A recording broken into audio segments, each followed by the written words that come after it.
French Lick, Indiana. This is Springs Valley High School basketball, where tonight the Blackhawks open the 2018 portion of their schedule as they host Patoka Lake Athletic Conference rival Crawford County. Hello again, everyone. Mike Hamilton being joined by Adam Hull this evening as Valley looks to stay undefeated in conference play. They've won their first three outings, knocking off Mitchell, Orleans, and Perry Central. They still have the Wolfpack to go tonight. Next Friday, they will be at West Washington, and then 2 weeks from tonight, they will close out the conference portion of their schedule, taking on Paoli. But to remain undefeated, they'll have to get back by a team that, do not be deceived by their 4 and 6 mark. This is a team that went all the way to the state finals. Yes, they did have heavy graduation, but a good nucleus coming back, led by inside players Matt Dearborn and Nick Stroud, and they certainly will be a handful for this Springs Valley team here tonight. The Hawks are coming off a tough loss in the championship game of their own holiday tourney 1 week ago as they fell in overtime to the Paoli Rams 65-63. So each of these teams have pretty much had a week to prepare as they are each beginning their first game here in 2018. It's also the first of a back-to-back as well for each of these squads. Crawford will come back home to take on Salem tomorrow night, while the Hawks start a 6-game road trip traveling to Linville to take on Tecumseh tomorrow night. Michael Leachman, the head coach of the Blackhawks, Levi Carmichael, in just his second year, able to take Crawford all the way to the state finals. He is in his 5th year overall, and he has certainly done a great job taking over for the Crawford County Wolfpack. Tonight, it's Valley 8-2, Crawford County at 4-6. The Wolfpack stand 1-1 in league play, so they virtually need a win here tonight to keep their hopes alive. They are the 2-time defending conference champions. Valley hoping to take another step towards dethroning them.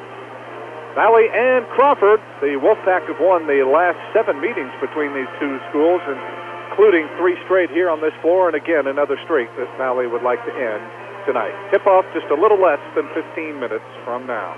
When we come back, we'll be joined by head coach Michael Leachman on the Springs Valley Basketball Report. He'll join us in a moment. This is Springs Valley High School Basketball.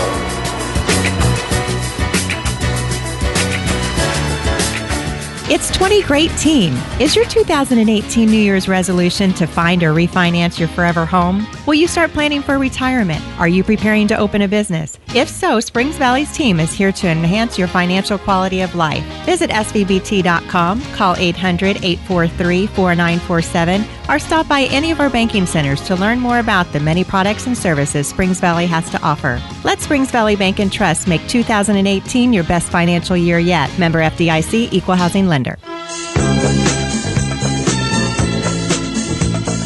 This is the Springs Valley Basketball Report with head coach Michael Leachman as the Blackhawks play host to conference rival Crawford County. Well, Coach, as we go back to the tourney last week, hosting that, you got second place, 2 wins with victories over New Washington and West Washington, fell in overtime to Paoli. Before we talk about the Rams game in particular, just give us a general overview of how you thought the kids played in those 3 games. The first 2 games, that first day, I thought we were a little rusty. You know, we had 12 days off, and I just thought we came out and we didn't play our best basketball, but, you know, we still gave good effort. We still shared the basketball really well, 2 things we've done all year, and we still had balanced scoring. You know, we had a lot of guys contribute on both ends, played 8 guys. All 8 guys did a good job for us, and we were, you know, able to against West Washington, get off to a good start, which helped us ultimately in the end getting that good start. New Washington, we didn't get off to a good start, but we finished really strong. So, for the most part, I thought we put together 6 out of 8 really solid quarters. Just looked a little rusty. You know, ball movement was a little bit slower. Shots were just a little off. I just think because we hadn't played in a while. But, I thought we still did a good job with our effort and a good job at just doing what it takes to win basketball games.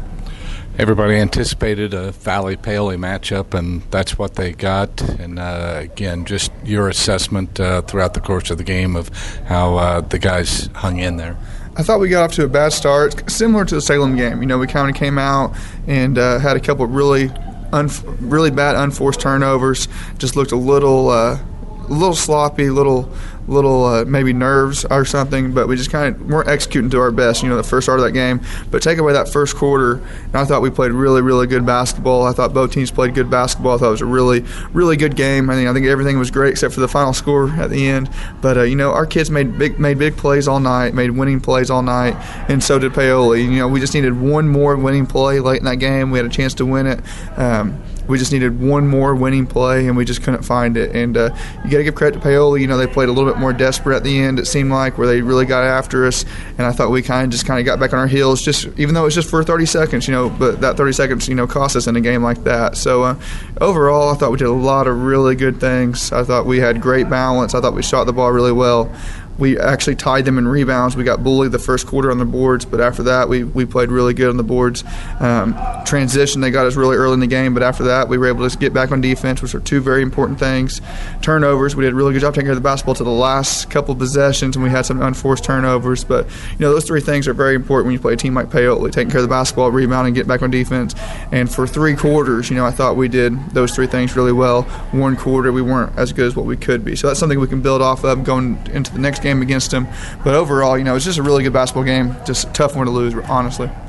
Well, again, you kind of answered a little bit what I was going to go into, and that is to tell us a little bit about how you can use a game like that against a quality opponent as you move here into this more or less second half of the season. Well, we can look at it and just kind of learn. The thing about the regular season is you can learn from it every day. Every game you play, you take something away from it. How to execute at the end of the games. 1 minute left. There's a lot of time on the clock. 1 minute left and you scored 60 points.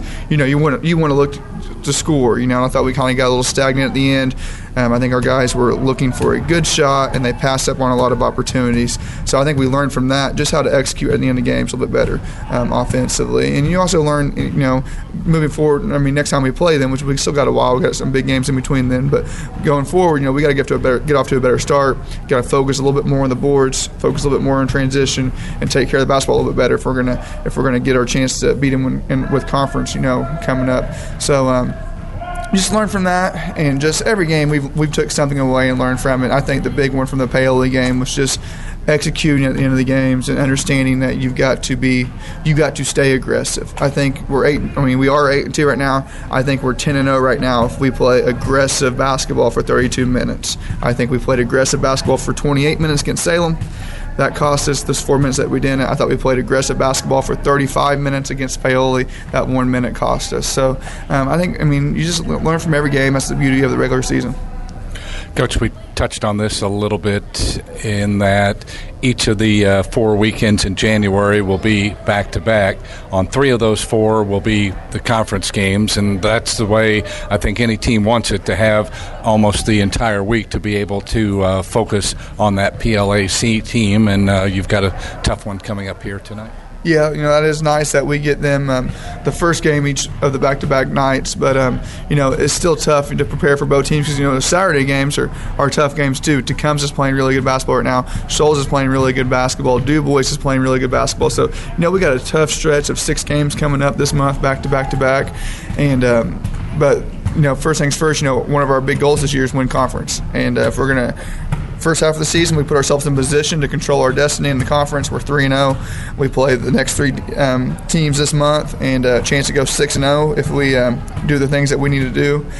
We got a really tough challenge tonight. I know Paoli is looking like the best team in our conference right now after they beat us and some of the other games they've had this year. But until somebody knocks off Crawford's the conference champs. They've won it back-to-back years, and they just had a nice little tournament run last year going to the state championship. So this is going to be a tough game for us. We're going to have to get in there. We're going to play really good basketball.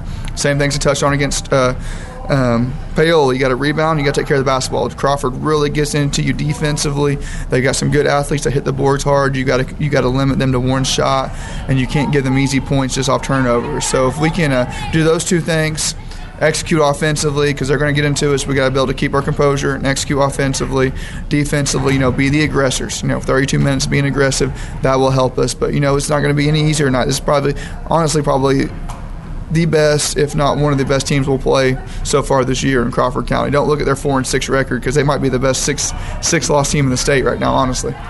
All right. And, Coach, you've talked about your concerns with Matt Dearborn, but I know he's not the only one, obviously, on the team, so there are some other guys I know you have to pay some attention to. Yeah, Dearborn's a tough matchup for us, really good post player, really strong, does a good job in the high post.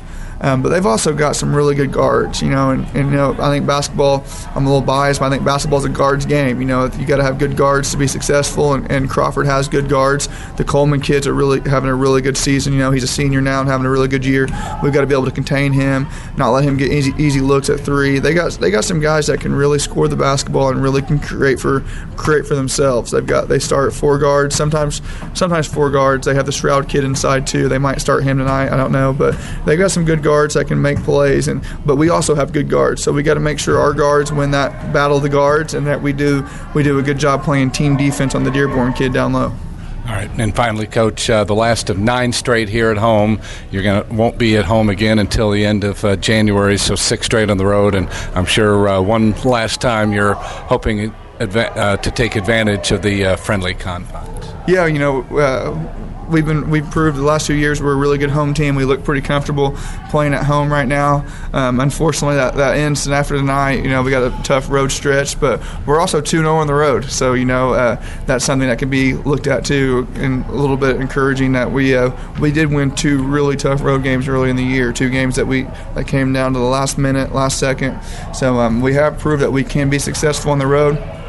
It kind of stinks that was so long ago, though, because, the kids, it's been a while since we had a big road win, but we have proved it with this group that we can get away with road wins, and we're going to have some tough ones coming up. So hopefully we take care of business tonight, have some momentum built going into tomorrow night for our tough road match against Tecumseh. All right, Coach, thanks for joining us. Go out and get them tonight. Thank you. Thanks for having me. And this has been the Springs Valley Basketball Report with head coach Michael Leitzman as the Blackhawks take on Crawford County. We'll have more of our pregame in a moment. This is Springs Valley High School Basketball.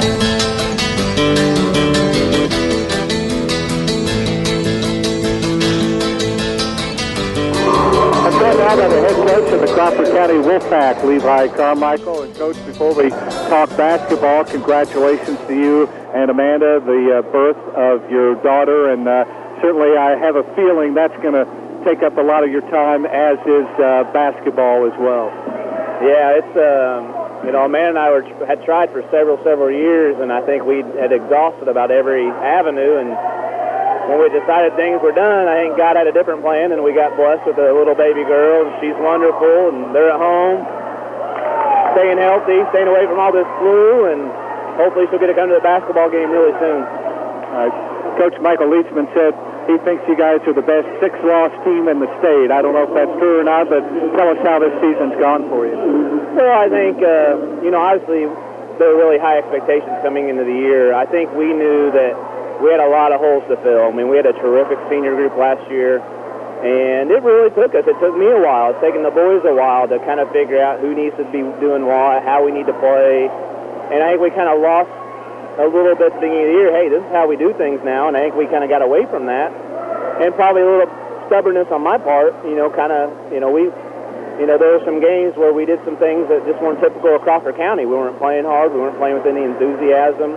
And all those things that really propelled us to the state finals last year, we kind of got away from that stuff. And luckily, we just went back to the drawing board. We had 2 weeks of practice that probably weren't the most enjoyable days of their lives, but we kind of got down to a group now. We only got 15 kids, but we got 15 kids that I think, hopefully, I'm knocking on wood tonight, understand what we need to do, and they're a lot more fun to coach, and hopefully it will show up tonight. Win or loss, we just want to compete and beat Crawford County and make what made last year's team special, what's made our team special for years and years and years. So who have been some of the guys that you've gotten the most contributions out of? Well, I think Matt Dearborn and Gavin Coleman have been our 2 leading scorers all year. They're our 2 go-to guys. We need them to play well for us to be well. And then we just have a lot of guys, Preston Coleman, we put him in the starting lineup at the holiday tournament. He's really come on and had a couple good games and kind of given us a spark. Noah Sturgeon, has played for 3 years for me, and he's finally hitting his outside shot. He had a little shoulder injury early. So those are the guys that are helping us, and then everybody else is kind of filling in. Nick Stroud is 6'6", 6'5". and he's a junior, and he's just kind of been grown into his body. So, we're about 6 deep right now, trying to develop a 7th, 8th guy. Colton's home sick, and we've been battling the flu all week, but that's part of it. We gotta step up tonight and be ready to play. Two-time defending conference champions, the run you made last year. Do you still see that winning mentality in this group? I would say in the last week, Mike, yes. I mean, that's something that was really we couldn't get to. We had a losing mentality, and that's why we started the year 2-5. We weren't, we lost 5 games by a combined 23 points, and we just weren't doing the little things at the end of the games. And even in the Heritage Hills game, in the PSC championship, it was a matter of a minute and a half, and into the first half, there were 3 possessions, just kind of lost idea of the game, and against a team like Heritage Hills, you can't do that. So we feel good where we're at mentally. Physically, hopefully, we'll be able to overcome some illness tonight. But yeah, I mean, building toward, the whole thing's March. It doesn't matter what our record is. It's a matter of can we get back to Wolfpack basketball and doing what we need to do. And our ultimate goal is March. And even in conference, even though we lost the early one to Mitchell on our floor, which is a very disappointing loss for us, we still can control our own destiny in conference for the rest of the way out. What are your thoughts about this Valley team? I think Michael's done a really good job. Offensively, I think it's the best team we've played all year. Carnes can shoot it. Whitaker can shoot it. We know, Whitaker's been he scored 24 at our place last night. He's just a tremendous all-around player. And then Ryan in the middle. We talked about he's the best 15-foot shooter I've seen in high school basketball. I mean, he's like a throwback to the 70s, where everybody was shooting that 15-footer. He nails it. And then then Land. You get the other Carnes boy. They just got a lot of people playing their roles really well. And then defensively, we just got to be, we got to be ready for them switching defenses, trapping, and getting the shot we want. It's going to be a tremendous battle. I mean, they're 8-2 for a reason. They're playing really good basketball. And that is Levi Carmichael, the head coach of the Crawford County Wolfpack, as I had a chance to talk to him prior to the contest this evening. Let's take a look now at the starting lineups in the contest. First for Crawford at 4-6 on the year, 1-1 in conference play. They'll have it forward Matt Dearborn, a 6'5 senior, nearly 10 a game. In the middle, Nick Stroud, 6'6 junior, 4.2, and a three-card trio of Preston Coleman, a 5'11 sophomore at 6 a game, Gavin Coleman, a 5'10 senior at 10.5 an outing, and Christian Carlson, a 6-foot junior at 4.2 a game. Levi Carmichael in his third year, 43-21, a winning mark of 67%. For the Hawks tonight, they'll go as they have all season long, with Jackson Land at a forward, 5'11 junior at 5 an outing. Braden Whitaker, second leading scorer on the team, a 6'3 senior at 12.7.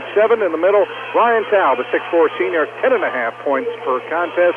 And in the backcourt, it is Christian Tucker, 5'9 junior, 13.1 an outing to lead the team, along with 5'9 senior Zach Carnes at nearly 6 per outing. Michael Leachman in his second year, 22-12. The record overall in his fourth year, 37-45. Our officials in the contest will be Rick Vaughn, David George, and David Snyder. Valley in white with black numbers, gold letters, and gold trim. Crawford in their brown uniforms with orange trim, orange numbers, and orange letters. Valley going right to left here in the first half of play as we are underway with the contest, and the tap won by Ryan Tao over Nick Stroud, and we're underway as the Hawks go on the attack first. Here's Carnes, free throw line to Ryan Tao, pull up 15-footer, no good. Offensive rebound to Braden Whitaker, off to Jackson Land, who will try a three and knock it down from out on top. Good start for the Hawks as Jackson Land on a second chance opportunity, and the Hawks have drawn first blood. Now to the front court. Stroud works it out front. Ball tipped away, almost a steal by Ryan Tao as the Hawks extending their defense. Here is a drive and a pass off by Christian Carlson. Now Stroud down to the corner. Works it around now to Preston Coleman. Over to Gavin Coleman. Jumps it back to Preston. He'll take a three-pointer. It comes up short, and Jackson Land able to corral the rebound. Almost a minute old. Valley with the early 3-0 advantage. Tucker goes left side to Whitaker.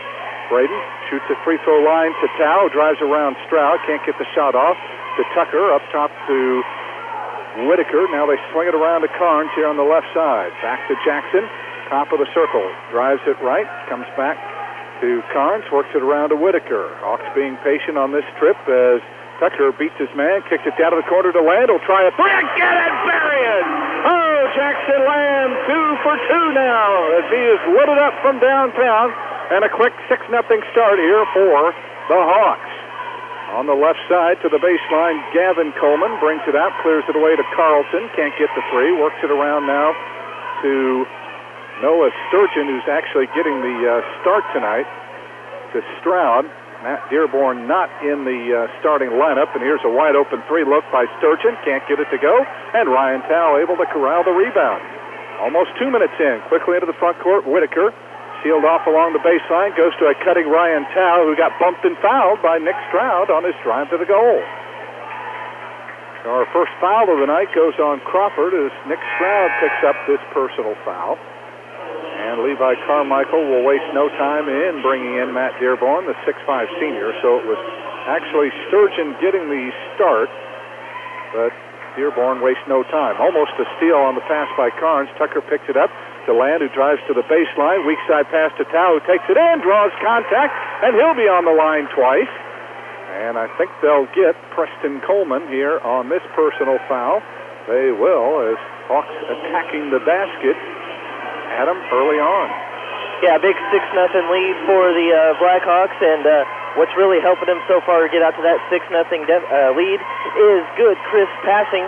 You saw it right there. That got him inside and the harm, and he will go to the line for 2 shots.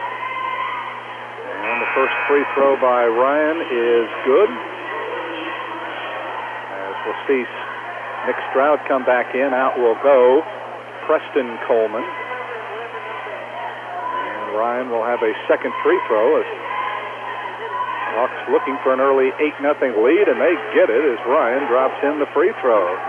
Can't ask for any better start. We're a little over 2 minutes old already. Valley with the early 8-0 advantage. Skip pass out front. Here is Dearborn. Works it around now to Stroud, so they're going big. Flashing out is Carlton on the right wing. Lobs it in low to Dearborn, who draws the double team. Leans in, throws up an off-balance shot, missed it badly. Christian Tucker able to corral the rebound as Crawford's missed their first three. There goes Braden all the way to the goal, and he threw it away. Tried to throw it on the weak side to Jackson Land cutting in, and the pass sailed over his head and out of bounds.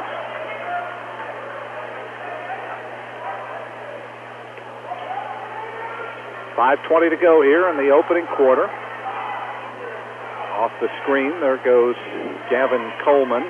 Right now, he's the only Coleman in there. Now they lob it in low to Dearborn. They got a mismatch with Carnes underneath the basket. Kicks it on the wing to Sturgeon, to Carlton, who drives it into the lane, throws it up with the left hand. Wouldn't go, as Crawford can't buy one here in the early going. Chance for the Hawks to take a double-figure lead.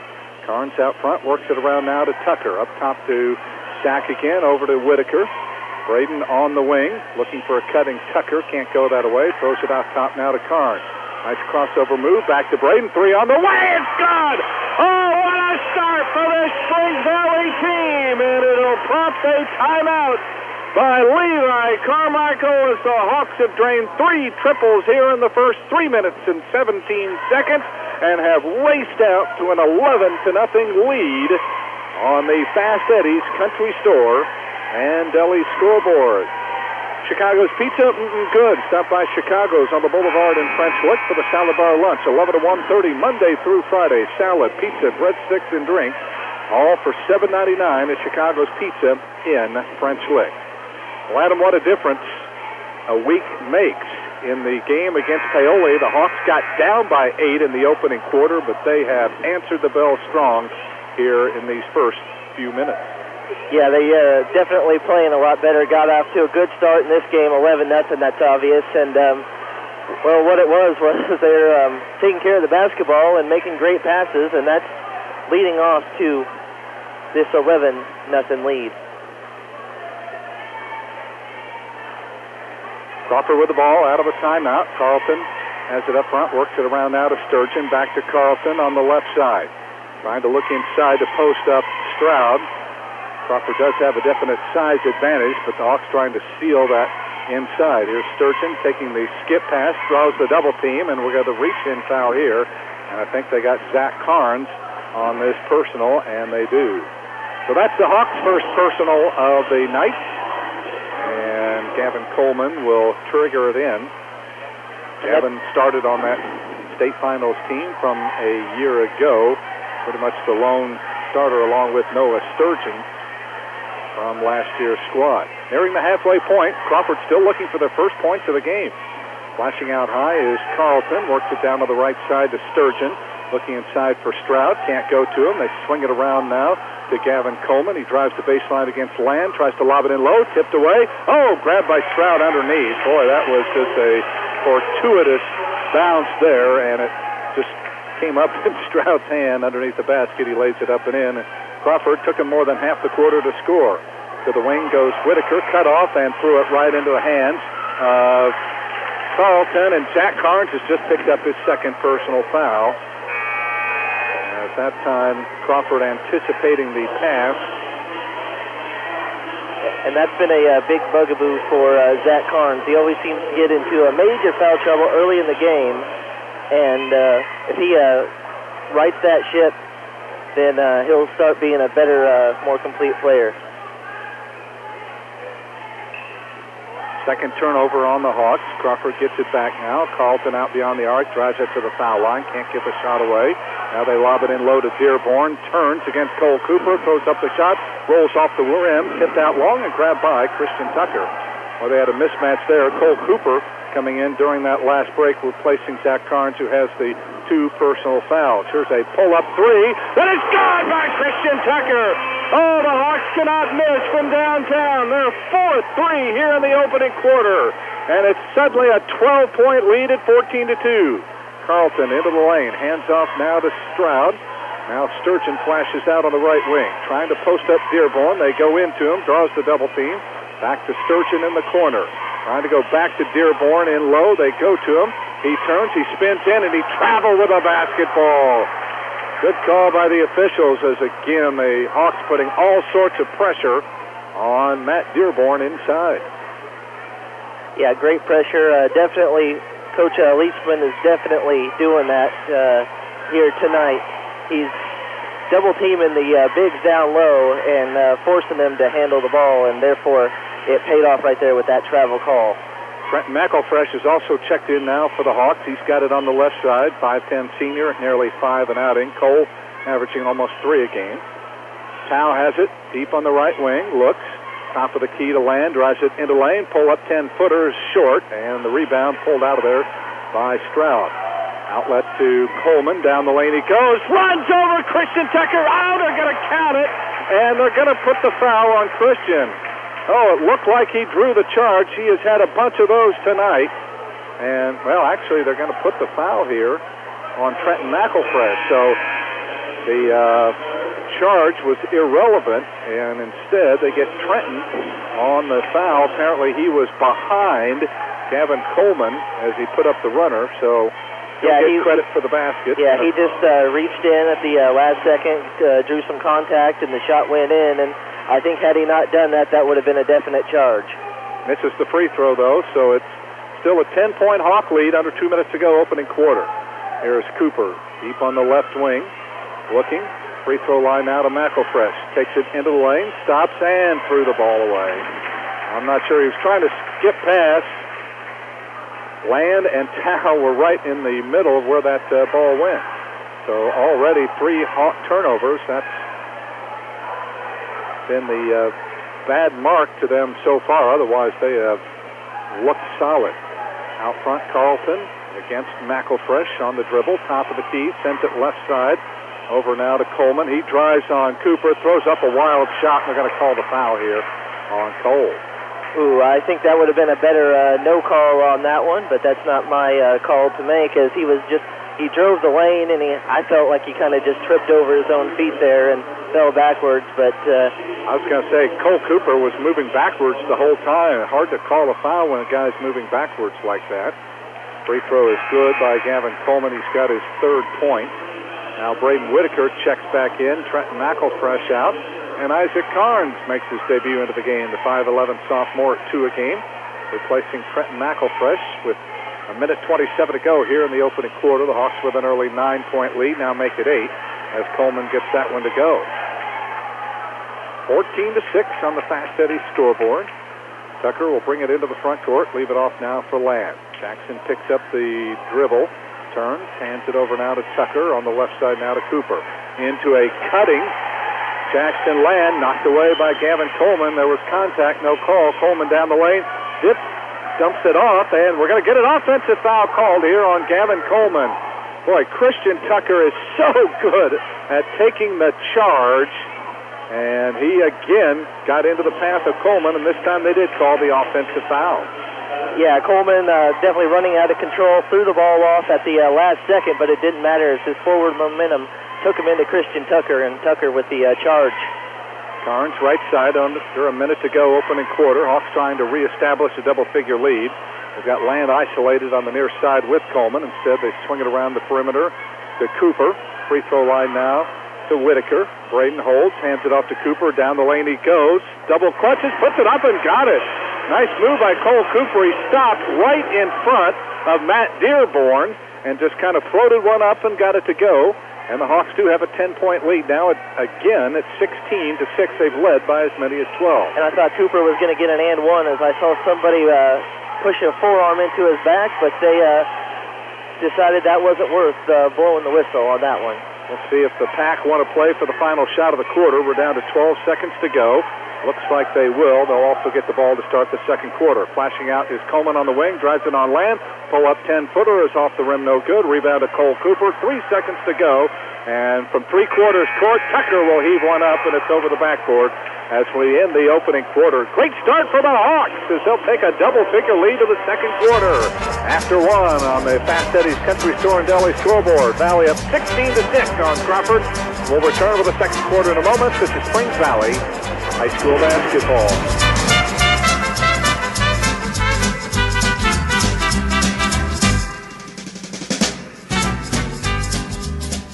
When it comes to shopping local, most of us think of small, friendly mom-and-pop shops with their quality products and commitment to their community. You may not think of Smithville as a local company, but it is. An Indiana company built by Hoosiers for Hoosiers. Nationally recognized for outstanding fiber internet, TV, voice, and security, as well as incredible customer service provided by your fellow Hoosiers. Go local. Visit switchtosmithville.com for the fastest internet and more. You'll be in good hands.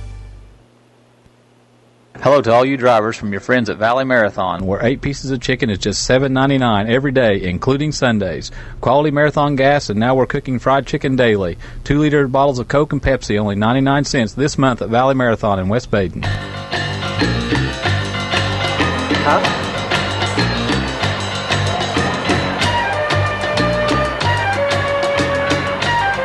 Back we come to the Hawks Nest in Prestwick, where the Hawks have made a statement through the first 8 minutes as they put 16 on the board and do it on the defensive end as well, holding the Pack to just 6 points. Crawford gets the ball to start the second quarter as Coleman against Cooper. Works it down low, ball tipped away, scramble for it, picked up by Carlton. Down to the corner to Sturgeon, who'll launch a three. That's an air ball, but right there is Matt Dearborn. He missed the layup, got it back, missed it again. Ball tapped free, and Carnes comes out of there with it. Whitaker slow to get up on the other end. He'll rejoin the team in a moment. 4 on 5, Sylvan. Now Braden returns. He appears to be all right now. Isaac Carnes in there with Jackson Land, Braden Whitaker, Zach Carnes, and Cole Cooper. Here is Carnes, drives it left to the baseline, pull up 10-footer, good! Isaac Carnes off the screen, drives to the corner and hits a short 8-footer. He's got his first basket, and the Hawks back up to a 12-point lead now at 18-6. Dearborn against Cooper, drives down the lane, and they're going to get Cole, I think, for a hand check. So Cole picks up his second personal foul. That's 5 already now on the Hawks. So he and Carnes now have 2.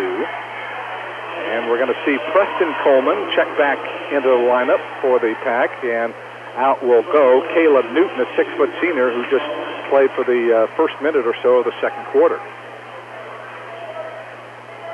Ball comes into Sturgeon out of the corner. A 3 try is off target, and Isaac Carnes there for the rebound. Hawks doing a good job rebounding wise as well, as they have limited Crawford's second chance opportunity. Here's Carnes, right wing.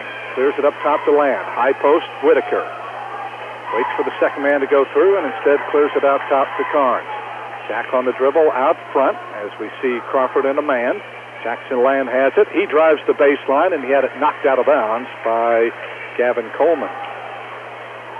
6:33 to go, second quarter. Hawks scored the first 11 of this contest and have ridden the momentum from there. Ball comes into the deep in the backcourt to Carnes. Zach drives it down the lane. Weak side to Cole Cooper. Three on the way. It's good! Oh, the Hawks cannot miss from downtown. Their fifth three of the ball game, and they are threatening to blow the pack out. It's 21-6 now. Here's Dearborn, cross-courts it. Off now to Carlton. Got tripped up by Braden Whitaker, and they're going to get Braden on the foul. Yeah, Braden just put his leg out there too far, and out came Carlton for the Wolfpack, and he just kind of recognized it and ran over it and fell down and got the call. 6:10 to go in the quarter. Carlton back against Whitaker. They post up down low. It goes to Preston Coleman, and he is fouled by Isaac Carnes. And on Isaac, that'll be his first, already the 17th foul. So the Hawks with a sizable lead, but they're picking up fouls with alarming regularity here as Preston Coleman goes to the free throw line and leaves that one short. Pack now 2 for 4 at the free throw line. Ryan Tao back in. Out will go Isaac Carnes.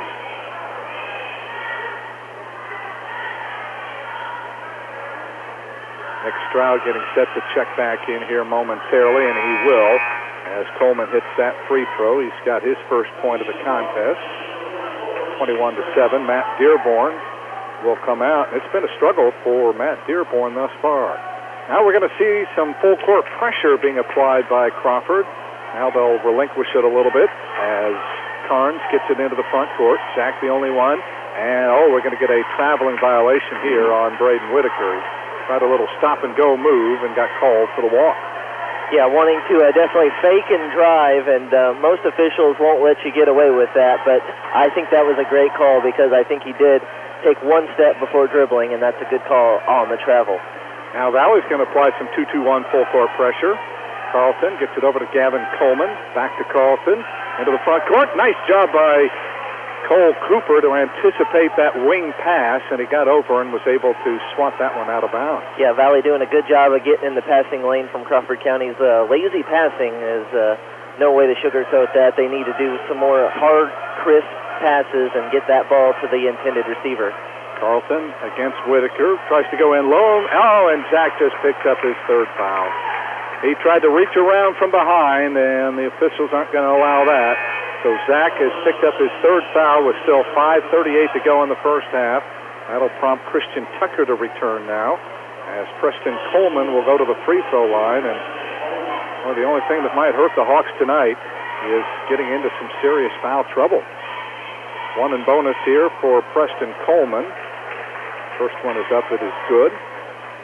Yeah, but this won't be the first time this season that the Hawks will be in foul trouble with some of their key players, but they have a very deep bench, and the bench for this Valley team has proven on occasion that they can hang with some starters in this in high school basketball. Last 3 points for the Pack have come at the stripe. Still 21-9. 5.5 minutes to go before intermission. Cooper into the front court. Works it around now to Tucker at the point. Christian to Cooper, around now to Whitaker on the left wing, as we're seeing a zone being employed. So Levi Carmichael switching up those zones. It's a 2-3 right now. Bounce pass on the left wing. Trenton McElfresh back in there. Looks for somewhere to go. Down to the corner to Whitaker.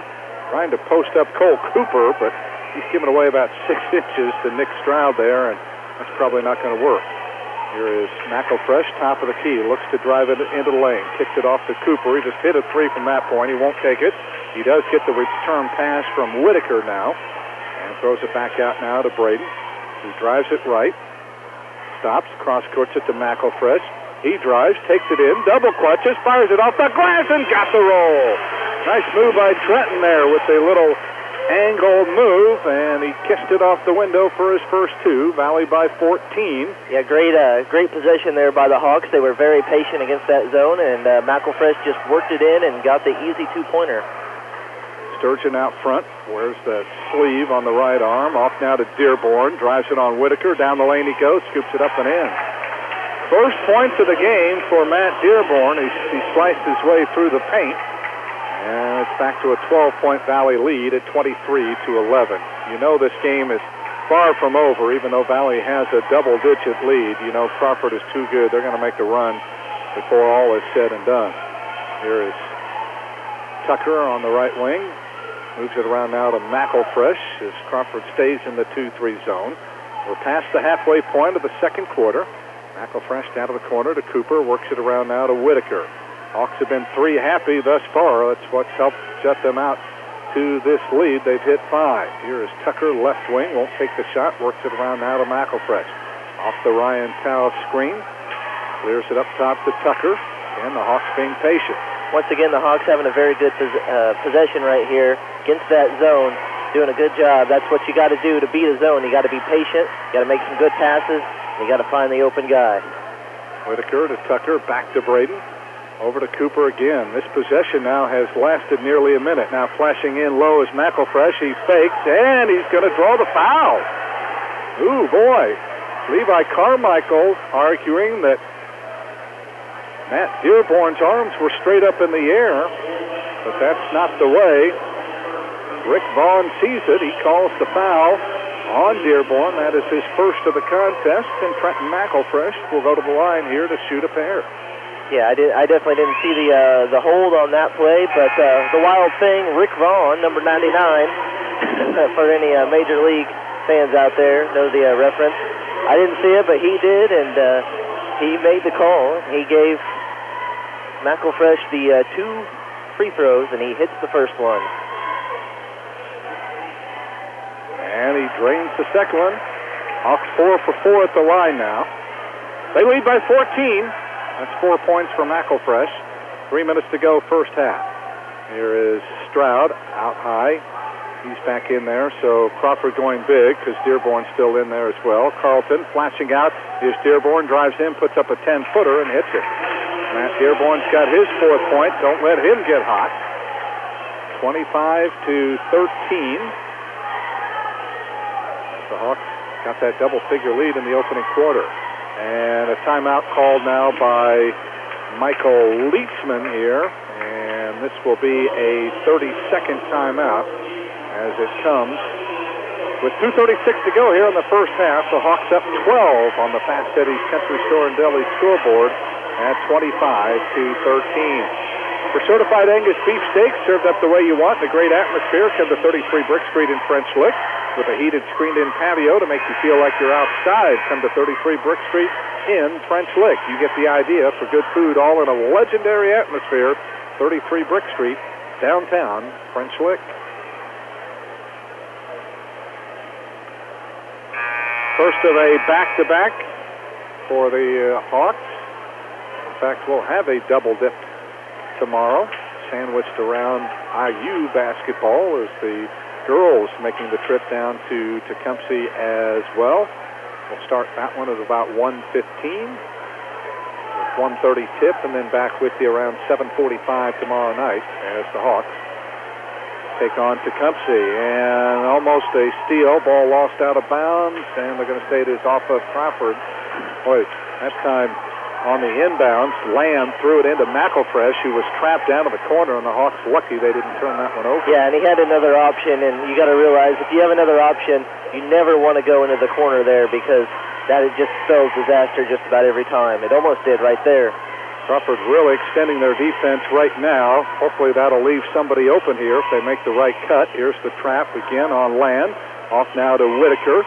He turns. He drives it into the lane. He lost the handle. Kicked it baseline to McElfresh. He fakes, drives in, double clutches, and hits the bottom of the backboard. Tried to draw the foul. They wouldn't call it. Here's Carlton back the other way. Drives it into the lane. Stops. Kicks it down to the corner for a long-range jump shot that is no good. That is Preston Coleman that couldn't get it to go, and the Hawks come out of there with it. Still leading by 12, under 2 minutes to go before halftime. Well, I'm sure Valley would love to keep a double-figure lead. Here's a long three by Tucker. Good! Christian Tucker once again, in stride, he made the catch and was ready to shoot, and he pops home his second three. 6 now for the Hawks, 28-13, and trying to change that back is Gavin Coleman, and he does, wide open out of the left wing with the three. He's got 7. And he's been shooting all day. It was just about time one of those was going to fall in, and when you're that wide open, it is. Oh, Whitaker had a 15-footer roll out. Here come the Pack now with a minute 15 to go. Carlton drives it on Tucker, lost the handle. Oh, and we're going to get a foul here on Trenton McElfresh. Yeah, McElfresh was just running down the court, and just his momentum took him in to Carlton, and Carlton was protecting the ball, and they're going to give that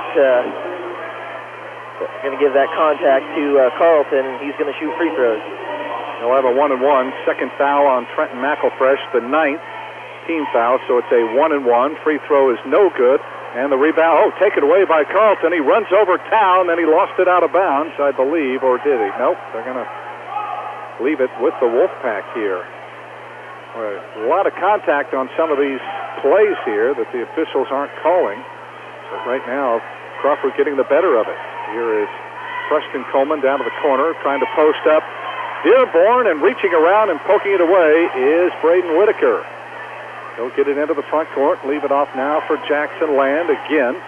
Crawford trying for that trapping pressure. Here is Cooper, skips it back off to Tucker again. Looking for the double-team trap again, over now to Lamb. Jackson drives it down to the corner to Tao, and his pass lost, and now they throw it away. Too much pressure there by Crawford, and 35 seconds to go. I think Levi Carmichael says let's play for the final shot of this first half of play. And there's a steal by Tucker. He's on a break to the other end. He drives it in, lays it up, scores! Tucker the steal, and coast-to-coast layup. What a big swing there as it puts the Hawks back up by 14 with 15 seconds to go on the 4th Crawford County giveaway. Carlton drives it on Whitaker, way out of control. Should have been called for a travel. Three-pointer is no good by Coleman. Shot up by Dearborn, or rather Stroud, with 5.5 seconds, and they're going to call a foul here on Christian Tucker as he reached in from behind, and will send Nick Stroud to the free throw line. Stroud's free throw is up and good. He's got his 3rd point.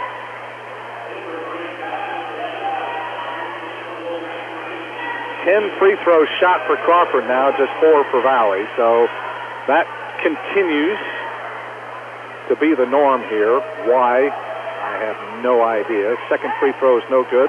Rebound Whitaker. 5 seconds to go. Valley has some time. Carnes roars it into the front court. Pulls up. Wing jumper is just short as we come to the end of this first half of play. A solid 16 minutes of action for this Blackhawks squad. They came ready to go tonight, got out of the gate with a quick 11-0 lead, and have been able to maintain that through much of this first half of play. In fact, they add to it a little bit as they will take a 13-point lead into the dressing room in halftime. Chicago's Pizza, good. Stop by Chicago's on the Boulevard in French Lick for the salad bar lunch, 11 to 1:30 Monday through Friday. Salad, pizza, breadsticks, and drink for $7.99 at Chicago's Pizza in French Lick. We'll start our halftime activities when we come back on the Fast Eddie's Country Store and Deli scoreboard. At the break, it is the Blackhawks leading the Wolfpack 30 to 17. You're listening to Spring Valley High School basketball.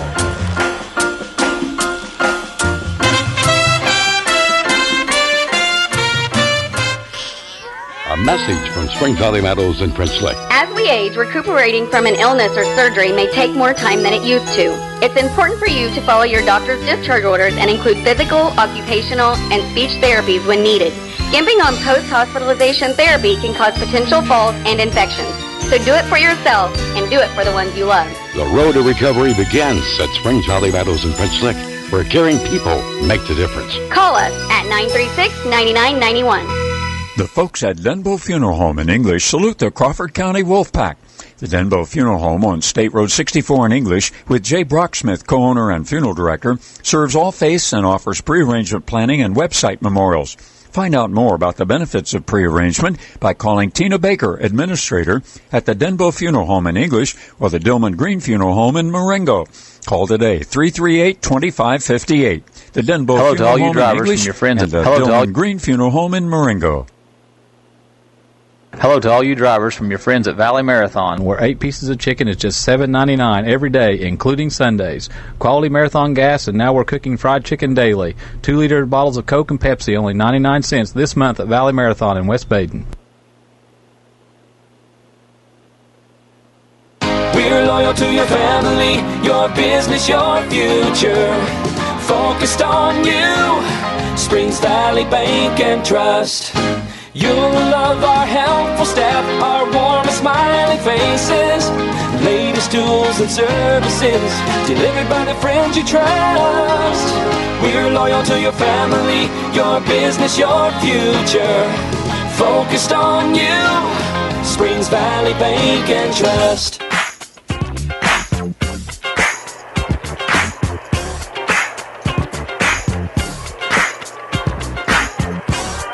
Before we start our halftime activities from the Hawks Nest in French Lick, let's pause 10 seconds for station identification. You're listening to Springs Valley High School basketball. WFLQ in French Lick. The time is 11 past 8 and a cold 8 degrees at Q100. Mike Hamilton along with Adam Hull back at Springs Valley High School, where the Hawks looking good through the first 2 quarters of play. They jumped out 11-0 on Crawford before the Wolfpack got their first points of the contest after half the quarter was over. And the Hawks have been able to ride that into a 13-point halftime lead. They have led by as many as 15. Let's check the scoring thus far. For Crawford, they're being led by Gavin Coleman. He has 7 points, 2 baskets, 1 of 3, and 2 of 3 at the free throw line. Matt Dearborn has a couple of baskets. He has got 4. Nick Stroud, a basket and a free throw for 3. Preston Coleman, 3 of 4 at the stripe for his 3 points. And those have been the only 4 that have tallied for the Pack. Christian Carlton started. He has not scored, nor has Caleb Newton and Noah Sturgeon. Actually, Noah Sturgeon started, as did Christian Carlton.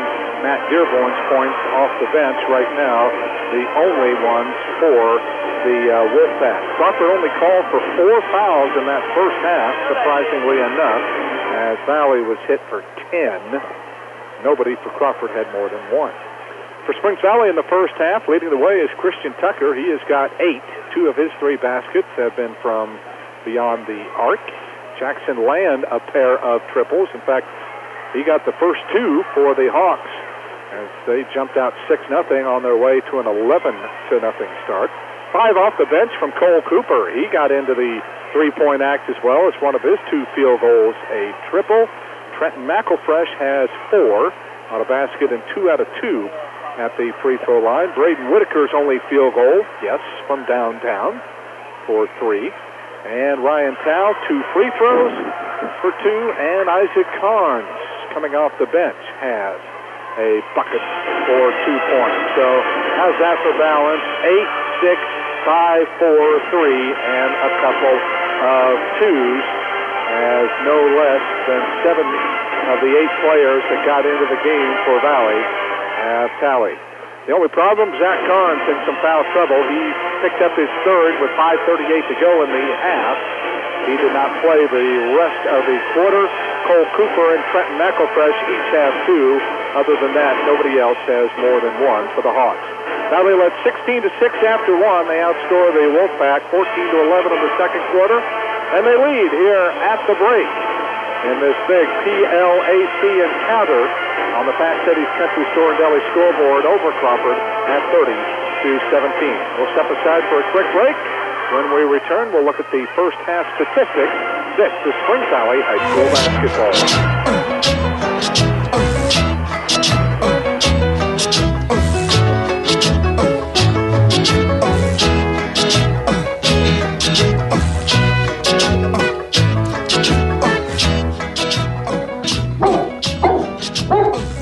You've got a great watchdog. He barks every time someone comes to the door, devoted to your protection.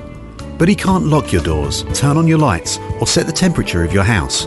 However, Those things are part of what a Honeywell Lyric home automation system from Smithville Security can provide. Keep your dog and all other things you love safe. Visit smithvillesecurity.com today to discover how affordable peace of mind can be. Simple, smart, safe, Smithville. Caring people make the difference at Springs Valley Meadows in French Lick. You can feel it the minute you walk into Springs Valley Meadows. We're the experts in long-term care, not just doing a job, but following a calling. We're here to help you and your family find answers, solutions, and peace of mind. In fact, we become an extension of your family. For more information about Springs Valley Meadows, Highway 145, French Lick, visit ascseniorcare.com. Or call Springs Valley Meadows at 936-9991.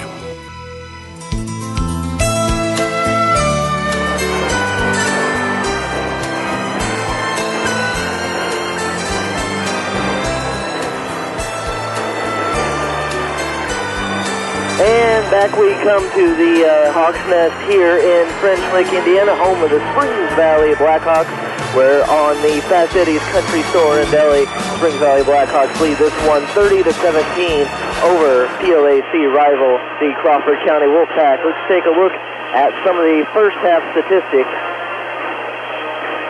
For the Springs Valley Blackhawks, they were 10 of 15 shooting, a blistering 67%, 4 of 9 from two-point range, 44%. And get this, red hot from beyond the arc, 6 out of 6 for the night. They were 4 out of 4 for free throws. For Crawford County, they were 5 of 17 for 29%, 1 out of 6 from beyond the arc, 4 out of 11 for 36% from twos. They were just 6 out of 10 for 60% from the charity stripe. 6 turnovers for the Blackhawks and 4 for the Crawford County Wolfpack. 10 rebounds, 1 offensive, 9 defensive as far as the rebounding goes. And for Crawford County, 8 total rebounds, 3 offensive and 5 defensive. Some of the leading shooters for the Blackhawks, as we've said it all year long, Christian Tucker, 4 for 4, 3 out of 3 from beyond the arc. And Cole Cooper, 1 for 1, 2, and 1 for 1 from beyond the arc, or 2 for 2. And for Crawford County, Gavin Coleman is 2 for 5, and Matt Dearborn is just 2 for 4. Some of the leading rebounders for the Hawks, Ryan Tao has 3, all defensive, and Braden Whitaker has 2. And for Crawford County, Matt Dearborn leading the way with 4, 2 offensive, and 2 defensive. And that's the first half statistics, and we will come back to you after this 30-second timeout. The score is on the Fast Eddie's Country Store and Deli, Springs Valley Blackhawks 30 and the Crawford County Wolfpack 17. The following safety tips could save your life if your vehicle should become stranded during the freezing temperatures of wintertime. Before you leave, let someone know your route of travel. Always keep your gas tank full. Carry a winter survival kit to include blankets, flashlights, candles, and matches, and non-perishable high-calorie foods. Do not leave your car if stranded. Remember, it is your best protection. Roll down a window a small amount for fresh air. Make sure your car's exhaust pipe is not blocked, and carry a fully charged cell phone and call 911. This is Indiana State Police Sergeant Chad Dick reminding you to be prepared this winter season.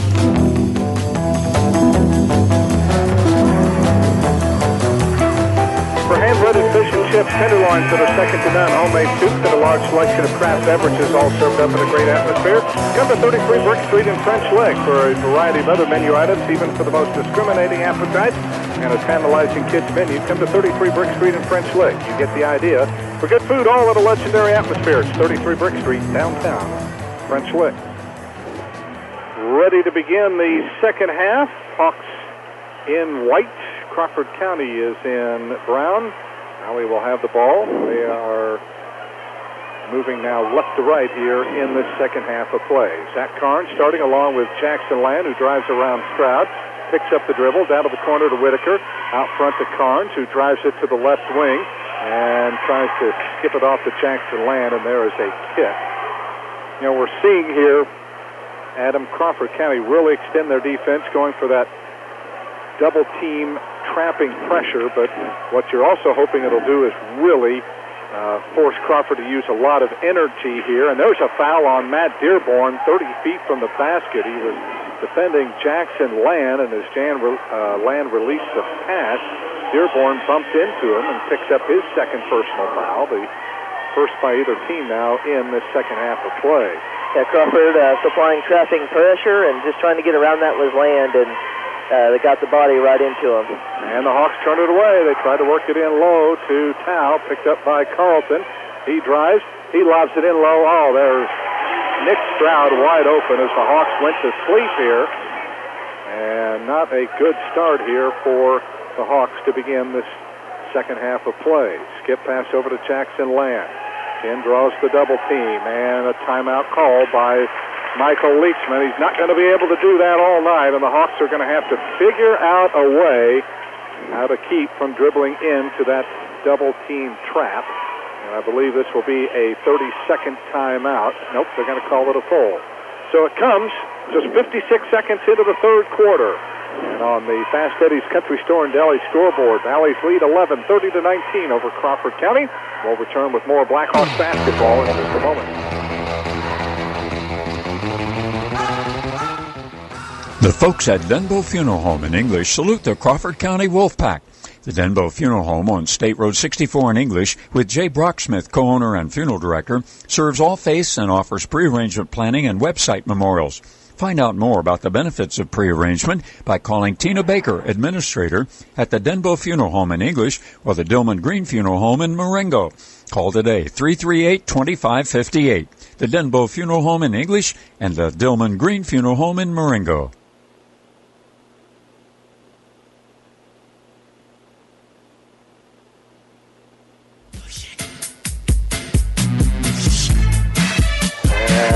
Michael Leachman having to burn his second timeout as he has got to figure out a way that the Hawks can keep that moving that ball fast enough on the half court here to avoid these double team traps. Jackson Land looking to get it in, better hurry, finally gets it in now to Zach Carnes out front, works it around now to Whitaker. He stops, he clears it away to Carnes, over to Tucker, and back to Zach again out between the circles. Here comes Crawford again, looking to extend that defense. Land's got it, wanted the three, throws it off now to Tao. Ryan to a cutting Land, who kicks it down to the corner to Whitaker, off now to Zach Carnes. His three is short, and the rebound pulled out of there by Preston Coleman. Off now to Carlton, works it into the front court, picks it up on the dribble, looks for some help, and now hands it off to Gavin Coleman. Tip pass by Tao as Valley is doing a little extending of their defense as well. Now on the high post, Dearborn turns on Whitaker, spins, and he walked with the basketball. Yep, as soon as he turned, he moved both feet. And that is the fifth turnover of the game for Crawford. Valley has given it away a half a dozen times. Hawks still looking for the first points of the third quarter. They lead, though, by 11 as Whitaker drives it down the lane, kicks it baseline to Land, spots up for a three. It would not go. And the rebound to Stroud. So the Hawks not as hot as they were to start the ball game. Carlton out front, works it around now to Stroud, over to Gavin Coleman, baseline to Dearborn, back to Coleman for a three, and it is good. Gavin Coleman has got 10. You knew Crawford was going to make a run, and here they come. They've cut a 15-point lead down to 8 now at 30-22. Whitaker almost threw it away, saved by Zach Carnes, and he's bumped near the sideline. Jackson Land made an acrobatic play to save that from going out of bounds. Got it into Zach Carnes, who was right in front of the Valley bench. And he got bumped there by Preston Coleman, who will pick up his third personal foul. Second on the team here in the half. And the reason why Valley is struggling here in this half is they're not making very good passes as the pressure from the Crawford County Wolfpack are definitely making them. Cole Cooper wide open underneath the basket. Couldn't get the shot off, and he threw it away. Then down on the other end, throwing up a wild shot was Gavin Coleman, and he's going to get bailed out. They're going to call a foul here on the Hawks. Boy, amazing how things can turn so quickly as Christian picks up his second foul, and Gavin Coleman will go to the free throw line and a chance to pull his team to within 6 with still an eternity left. 5:26 to go third quarter, and the free throw is up and good, and Gavin Coleman already now has his 11th point of the ball game. Preston Coleman will go out, Noah Sturgeon returning. So a critical point of the game right now for this Hawk team. They've got to figure out a way to right the ship as Crawford has come out with the first 7 points now of the third quarter, and Valley's 13-point lead has been whittled to a half a dozen. Carnes gets it off now to Land. Jackson cross-courts it to Tucker. Looks on the right side, drives it in, and we're going to get a reach-in foul here. Well, I'm not sure why Crawford is reaching in. Their extension of their defense really getting the job done. They're going to put the foul on Carlton. That'll be his first. That's the third team foul now on Crawford. They were only called for 4 in the first half. And it comes now to Land. Pull up 10-footer. Left it short. Tipped out where it's grabbed by Cooper. Works it around to Land. Baseline to Whitaker. Can't get the shot off. Clears it around now to Land. Moves it back now to Whitaker. Thought about the three. Drives in. Can't get the shot off. Jumps it back off to Land again. Now down the corner. Tucker open for three. Nope. And the rebound pulled out of there by Coleman. Crawford a chance to draw closer. Coleman all the way down the lane and threw it away. Tried to go in low to Nick Stroud, and it was tipped away. And the Hawks will get it. As Valley's gone the first 3:15 here of the quarter without a basket as they've misfired on their first 3 shots. The reason why that Christian Tucker three-pointer didn't go in was it looked like he was hurrying on that one, as he definitely thought he heard footsteps, but he was wide open for Miles. Cooper, and there's a kick again by Gavin Coleman. Hawks playing with Whitaker, Tucker, Cooper, Land, and Carnes. So Zach in there with 3 personal fouls right now. Tucker works it around to Cooper. He drives it to the baseline. He got bumped. Gets it to Land. Carnes around now to Tucker. Back to Zach. Can't get the shot off. Works it around to Tucker. Over to Cooper. Drives to the baseline. Lost the handle. Picks it up and jumps it off now to Whitaker. Weak side to Land, who fakes. Puts it up, and he got it to go. Jackson double clutch. Almost mistake there. But Jackson has his 8th point as somehow he got it up over both Dearborn and Stroud. Valley's lead at 8. Dearborn posts up to Sturgeon, works it around to Coleman for a 3. It's off the rim, and the rebound pulled down by Tucker. 3:45 to go.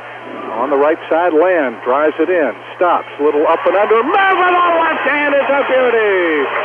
Jackson Land has shown all year long that trickery, and he's got his 10th point, and just like that, Valley shot the lead back up to 10 now, with 3.5 to go, third quarter. Dearborn launches a 15-footer, well short. Jackson Land able to grab the rebound.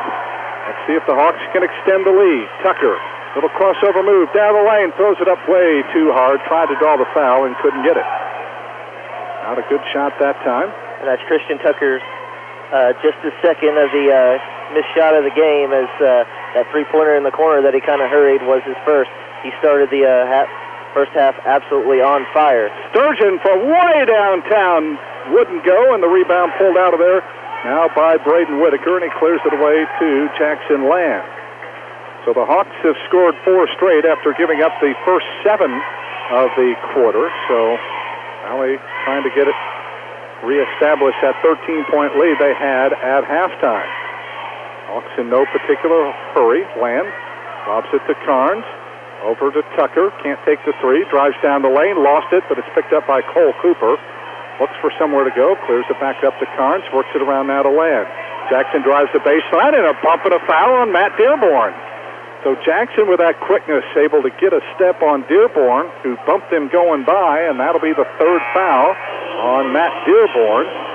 He'll come out as Preston Coleman checks back in now. That's the 4th team foul on Crawford. Valley's only been whistled for 1 here in this second half of play. 2:22 to go in the quarter. Valley up 10. Top of the key. Here is Tucker on the catch. Works it around to Land. Jackson goes back to Tucker. Now Carnes has it on the right wing. Zach looking for somewhere to go. Couple of dribbles. Clears it away now to Tucker. Slides off the Whitaker screen. Can't get the shot off. Clears it away to Carnes, to Land. Pitches it off now to Cole Cooper on the right side. Cole back up top now to Land. Little crossover move. Hands it back to Whitaker. Fakes the 3. Drives. Stops. Jumps it off now to Carnes again. Boy, has Valley been patient with the basketball. Now Zach down the lane. Kicks it down to the corner to Land for the three, and it wouldn't go. Hawks can't buy a triple all of a sudden. 1:40 to go in the third quarter. Sturgeon works it around now to Coleman. So Valley's going to have to bank on their defense here for a while as their shot's not going. Carlson dribbles to the foul line. In low, ball knocked away and stolen by Christian Tucker. That was Jackson Land's work that time as he got a hand on the pass. Over to Whitaker. Little crossover move. Drives it into the lane. Scooped it up with the left hand. Couldn't get it to go. And the rebound pulled out of there by Gavin Coleman. Minute 12 to go here in the third. Coleman around Land. Down to the corner. Sturgeon will try another three. And he got it again. Noah Sturgeon with his, actually that's his first basket of the ball game, but a big one. And it cuts Valley's lead to 7 now with under a minute to go here in the first half. Yeah, that's his first three-pointer of the game, and he's missed his previous 3 tries. So wide open Land underneath. Reverse layup is a beauty. Good job by Jackson that time to use the basket to protect himself from the defender. And that's 12 now for Jackson Land. He has all 6 of Valley's points here in this third quarter. They're up 9 now with a half minute to go. Here's Coleman. Cross-courts it down to the corner. There's a baseline drive by Coleman. That is Preston Coleman couldn't get it. And Christian Tucker tried to get over and block the shot, could not, and picks up the personal foul. Yeah, he got over there recklessly, and his body just flew right into Preston Coleman, and that wasn't a good foul because the contact did not alter the shot in any way. If that ball lucky he didn't hit the shot. Yeah, exactly. And the first free throw bounces off the front of the rim. Now we're going to see Ryan Tao back in, Cole Cooper out, Trenton McElfresh coming in now for Zach Carr, and Zach hobbling a little bit as he comes off. That was the third foul on Christian Tucker, though, so he's going to have to be careful. He and Carnes have 3. Preston Coleman and Matt Dearborn have 3 for the Pack. This to make it an 8-point game. If Coleman hits this one, which he does, he's got his 4th point of the ball game. 36-28 Hawks, and they can play for the final shot of this third quarter and hope to reestablish at least a double-figure lead as Crawford has been able to cut that lead down to as little as 6 here after Valley led by 13 at halftime. 10 seconds to go in the quarter. Tucker on the dribble, clears it away to Whitaker with 6. With 5, stops, a little fall away as an air ball. Rebound picked up by Dearborn. He drives. He'll heave up a half-court shot, and it slams off the backboard as we end the third quarter. Valley giving up a little ground, but they'll still have the lead as we head to the 4th. On the Fast Eddie's Country Store and Deli scoreboard, Hawks up over the Wolfpack, 36-28. Back with the fourth quarter in a moment. This is Springs Valley High School basketball.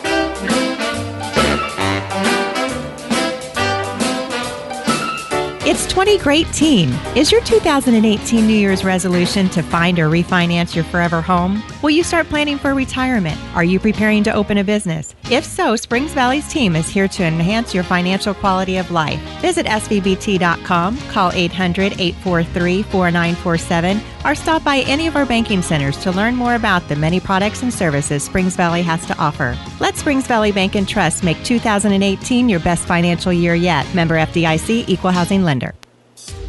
You need gadgets. For that one-stop shopping destination for routers, flash drives, cables, smartphones, TVs, and more, search no longer. Our technology-powered by Smithville store is conveniently located in downtown French Lick at 505 South Maple Street. If you prefer to shop online, browse our online store at smithville.tech. That's smithville.tech. Getting what you need is just a click away. That's smithville.tech. This is Springs Valley senior forward Braden Whitaker. Keep it tuned to Q100 all season long for Blackhawks basketball.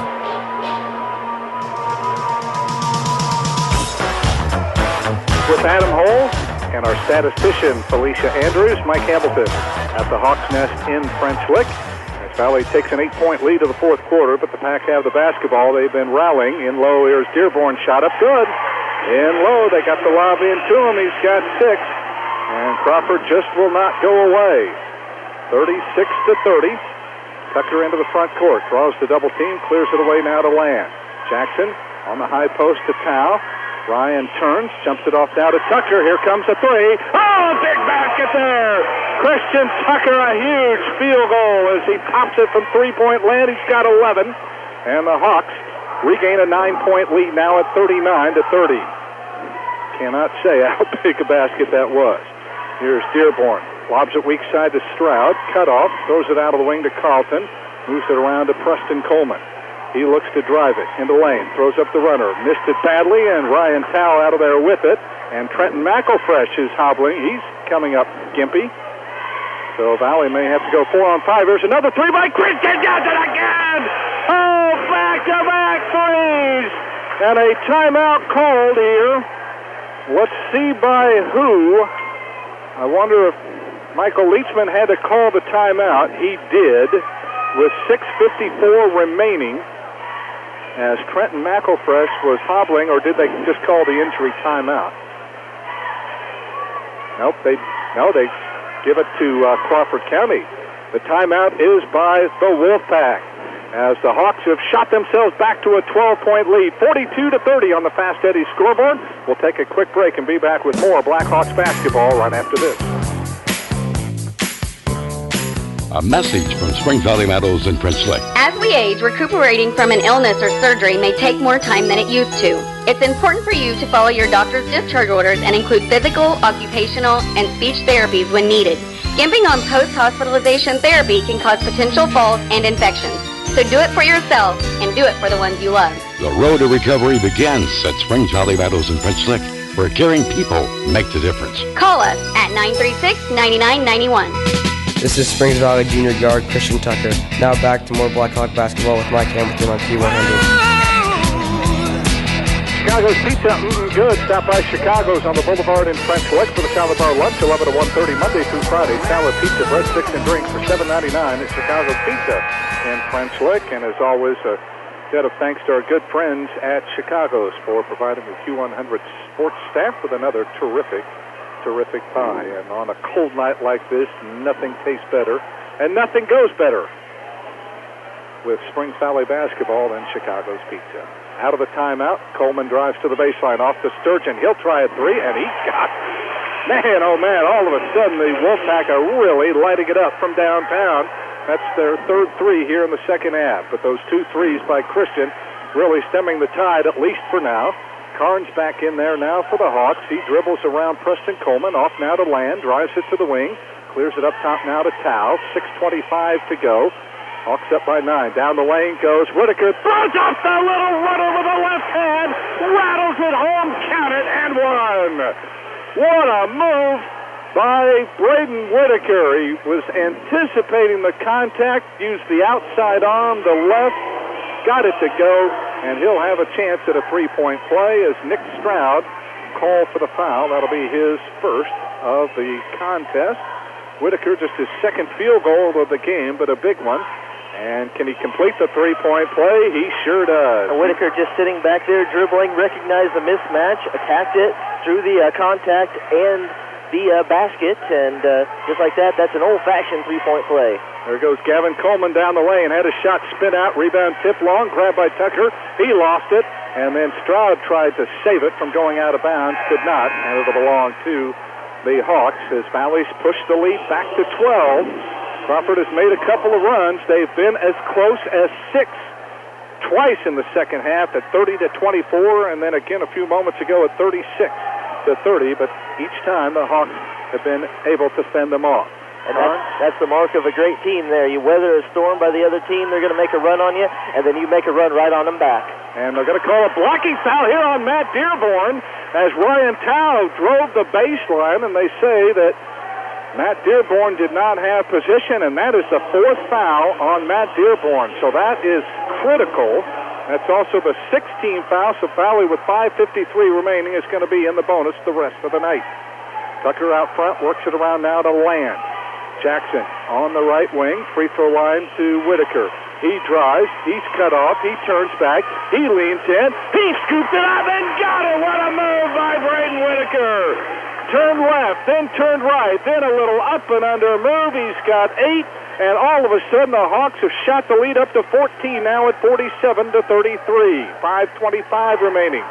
Carlton left wing, tipped away by Ryan Tao. Scramble for the loose ball. Crawford able to come out of it with it, and then it's taken away from Sturgeon by Ryan Tao.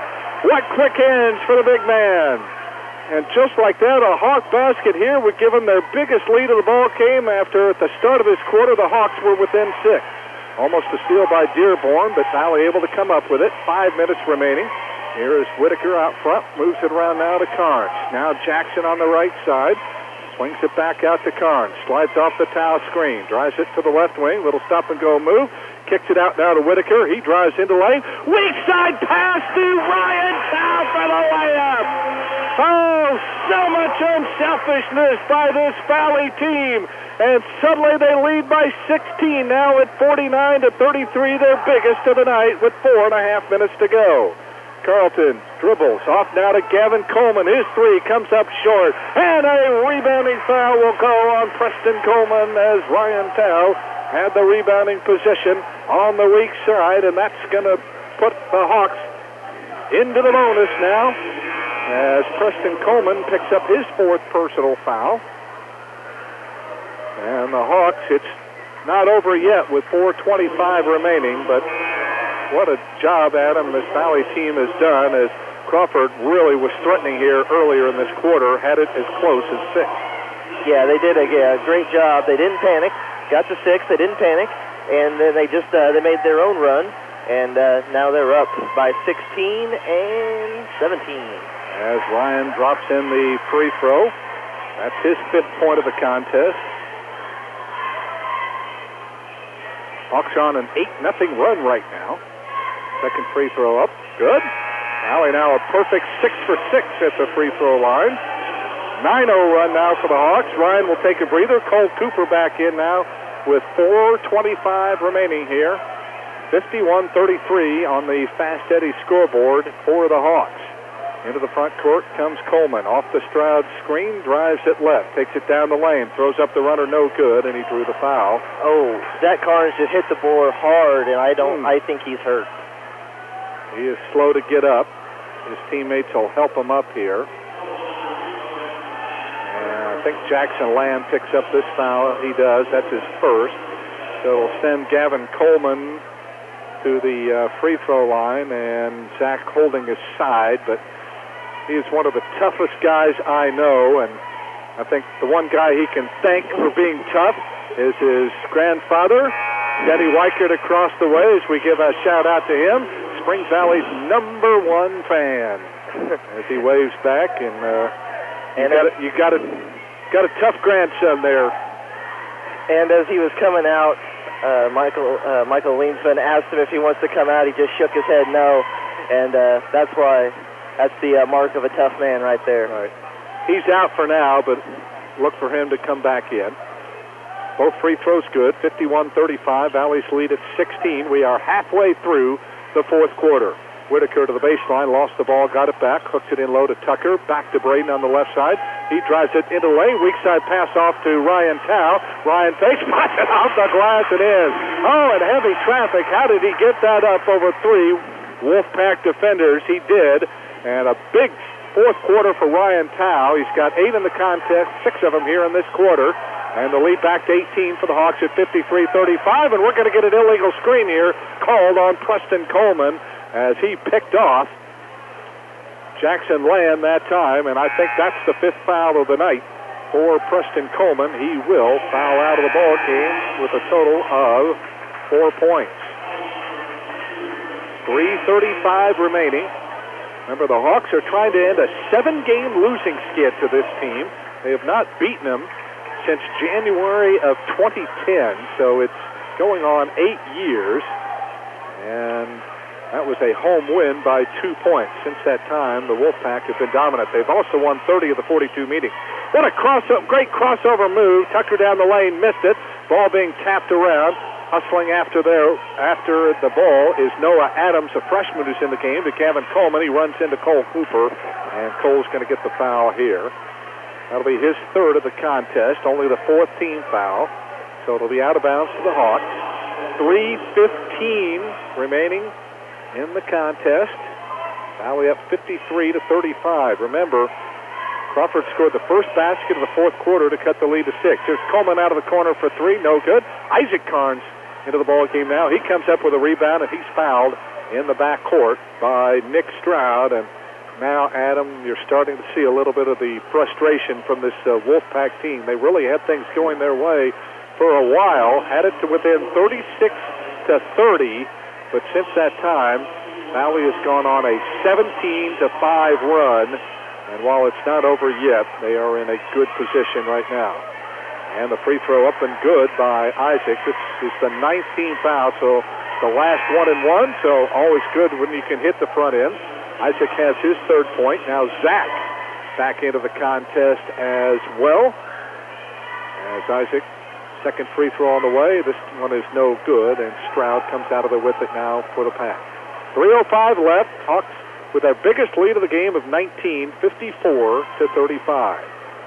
Out front, another new face. Trevor Harvey, a 6'2 freshman, as Levi Carmichael has cleared his bench. Here's Adams. He had a three blocked, and Cole Cooper comes out of there with it. Had it stolen, picked up by Zach Carnes, and then he is bumped and fouled in the backcourt by Gavin Coleman. And again, it is amazing, Adam, how the tide can turn. First half was all Valley. Then Crawford County came out. The first 7 points of the third quarter made this a game again, only to see Valley use a 9-point run here in this fourth quarter to get the separation they've been looking for. Yeah, this is definitely a pendulum game. It swings one way, Valley side, then it goes to Crawford County side on the other, and now it's back to Valley side, and 54-35 after that miss. And Carnes will look for it again. He misses it again. So it stays a 19-point Valley lead, though, but we're down to just 2:40 remaining. Out front, this is Harvey with the basketball. Works it around now to Adams, to Carlton in the lane. Dumps it underneath the Stroud. And he had it blocked away by Isaac Carnes. Picked up, though, for a short jumper by Noah Sturgeon that would not drop. And the Hawks come out of there with it. And they can take some more time off the clock here as we're down to 2:20 to go. And it's looking more and more like the Hawks are going to stay undefeated here in conference play, heading into their next contest, which will be West Washington a week from tonight. Of course, they still have Tecumseh to go tomorrow night on the back end of this double dip. Hawks working around the perimeter as we dip under 2 minutes to go. And Valley may not have to take another shot if they keep working it around like this, and it looks like Crawford's going to let them. They're not going to foul. Had it poked away. Now he runs into a Crawford County defender, and I think they're going to get Zach on the personal foul here. And if it is, that'll be his fourth. But he went a long time. He picked up his third foul with 5:38 to go in the half, and he doesn't pick up his fourth until 1:47 to go. So he does a good job staying in there. He'll come out for now, though. He probably would get my hardest working player of the game award. He's, again, doing a great job of directing this team. Out of the corner, that was a travel. They didn't call it, but throwing it away that time was Harvey, and the Hawks come out of there with it. And now with 1.5 to go, looking good here for the Hawks. Maybe what's more impressive, they've just given up 35 points to the Pack so far. Carnes out front. Isaac's the only Carnes in there right now. Over it comes to Land. Back to Cooper. Over now to Tao. Squares up at the free throw line. Back to Jackson. Drives at left wing. Clears it away to Cooper. Back to Carnes. Over to Tucker. Slant drive. Weak side pass to Jackson. Land. Clears it away to Cooper again. As the Hawks continue to use clock here with 1 minute remaining in the contest as Jackson drives the baseline. Tried to scoop that up with the right hand. Left it a little bit short. Now back on the other end, here is Harvey. Turns, puts up a fall-away jumper that's no good. Another rebound for Jackson Land. And this one's starting to wind down here as the Hawks about to go 9-2 on the year. They will stay, along with Paoli, as the only undefeated teams left in the conference. Out front, here is Carnes. Works it around now to Tucker. Hawks don't have to shoot it. But what a job they did to recover after Crawford really made it close early in this fourth quarter. 18 seconds to go as the Hawks playing keep away. Here is Carnes.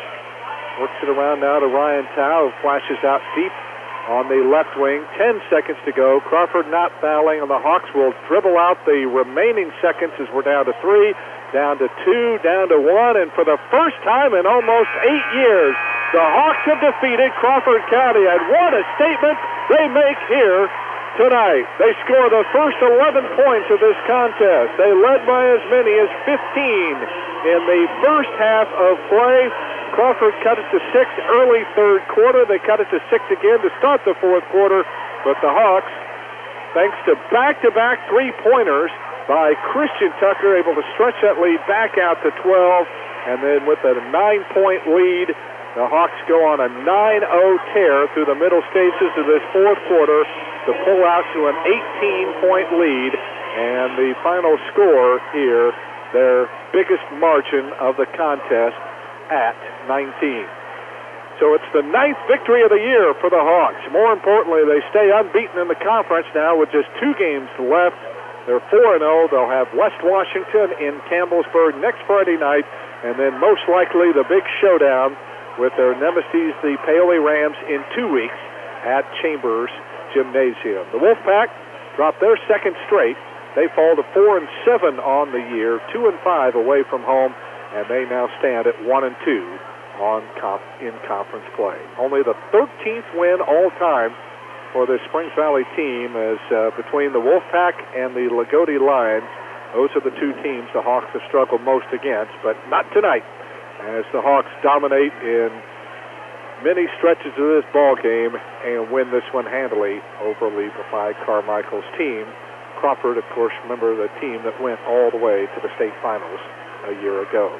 We'll be back to recap all of tonight's action in a moment. Let's actually get a quick item of business in first before we do that. For certified Angus beef steak served up the way you want in a great atmosphere, come to 33 Brick Street in French Lick. With a heated, screened-in patio to make you feel like you're outside, come to 33 Brick Street in French Lick. You get the idea. For good food, all in a legendary atmosphere, 33 Brick Street, downtown French Lick.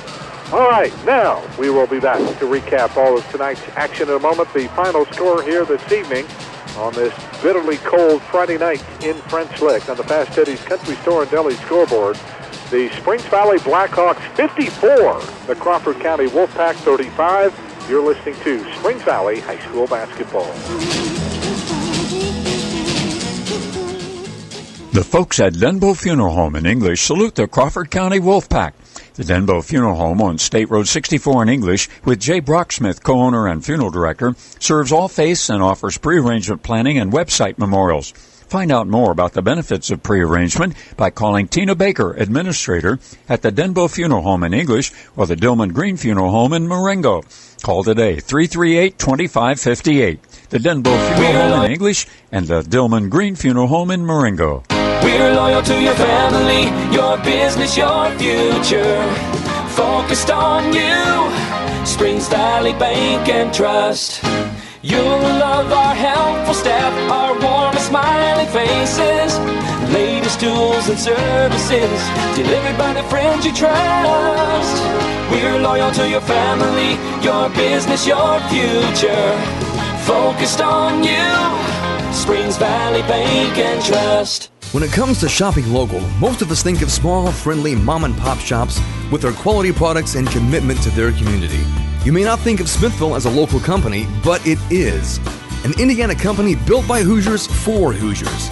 Nationally recognized for outstanding fiber internet, TV, voice, and security, as well as incredible customer service provided by your fellow Hoosiers. Go local. Visit switchtosmithville.com for the fastest internet and more. You'll be in good hands. Hello to all you drivers from your friends at Valley Marathon, where 8 pieces of chicken is just $7.99 every day, including Sundays. Quality Marathon gas, and now we're cooking fried chicken daily. 2-liter bottles of Coke and Pepsi, only 99 cents this month at Valley Marathon in West Baden. With winter weather in the forecast, the Indiana State Police would like to remind you of the following safety tips when driving. Allow extra time to get to your destination. Increase the following distance between your vehicle and the vehicle in front of you. Clear all windows of ice and snow and remove snow from hood, roof, headlights, and taillights. Remember that bridges and overpasses will freeze before the open roadway. Slow down to increase traction and don't use cruise control on slick roads. Avoid abrupt stops and starts and use your low beam headlights to decrease glare from snow and ice. This is Sergeant Chad Dick reminding you to slow down and buckle up this winter season.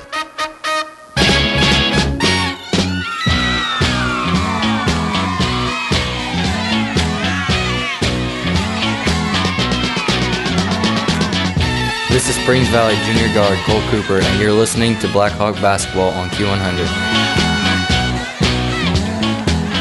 We're back once again at the Hawks Nest in French Lick, where the Springs Valley Blackhawks have raised their record to an impressive 9-2 as they take on the Crawford County Wolfpack here tonight, score the first 11 points of this ball game. And even though they were threatened a couple of times, Crawford got it to within 6 early in the third quarter and then again at the start of the fourth quarter. But the Hawks resolved just too much here tonight, and they were able to regain a solid lead and post a 19-point victory over the Wolfpack here tonight. And again, these are the kind of games that help you get better, Adam.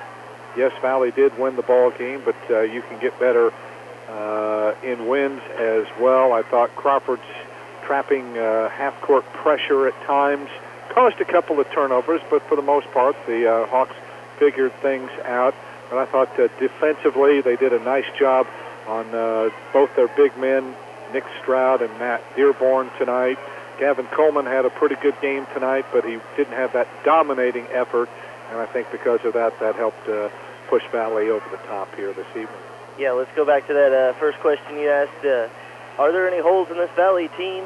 Yes, they are, and as Kevin said in that last game, Levi Carmichael is going to show you what your team lacks, and that pressing defense that Levi brought out in that second half really showed what Springs Valley needs to work on. They need to get better with that trapping pressure, and that was some great trapping pressure by Crawford County.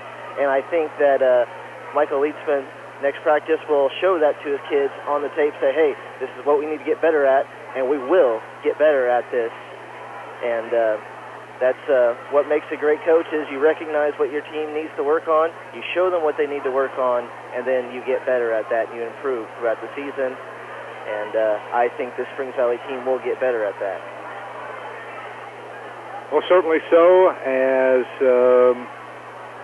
they pretty much able to handle things for the most part. We didn't see a whole lot of full court pressure by Crawford, but when you have to play from behind and have to make up big deficits that Crawford did, that can take a lot of energy out of you. And whether or not Crawford ran out of stamina down the stretch can be anybody's conjecture, but nevertheless, the Hawks were able to right the ship and pick up the big win here tonight. Yeah, tonight's game definitely showed the importance of getting off to a good start, whether it's in high school, whether it's in college, whether it's in the pros, or even if it's in, any sort of league, the over 50s men's basketball league. You got to get out to a good start because that puts the other team on their heels, and they get exhausted both physically and mentally trying to come from behind, and that's not easy playing from behind. So good start by tonight's Hawks is, in my opinion, the reason why they pulled this one off tonight. Let's take a look at the scoring in the contest for Crawford County, now 4-7 on the year, 1-2 in the conference. They fall to 2-5 away from home as they've lost 2 straight.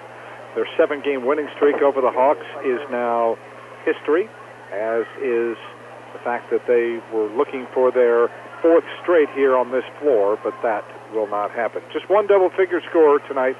That was Gavin Coleman, their starting guard. He had 14 points in the game, split those evenly, 7 in the first half and 7 in the second half. 6 each from Matt Dearborn and from Noah Sturgeon, 5 more out of Nick Stroud, and the only other person to score was Preston Coleman. He had 4. Christian Carlton started, did not score. Caleb Newton, Noah Adams, and Trevor Harvey all saw some time as well for the Wolfpack, but did not tally. Springs Valley now 9-2 on the year, a glossy 7-2 record here at home. They remain perfect in conference play now at 4-0, and they now are all-time 8-12 against the Wolfpack here on their home floor. 2 double-figure scorers tonight, Christian Tucker, and they each had their moments as Christian with Crawford closing within 6 at 36-30, hit back-to-back triples that stretched the lead out to 12. Crawford would answer with 1 3-pointer, but then the Hawks scored the next 9, and really put this one away at that point in time. So Christian with 5 field goals, 4 of which were from beyond the arc.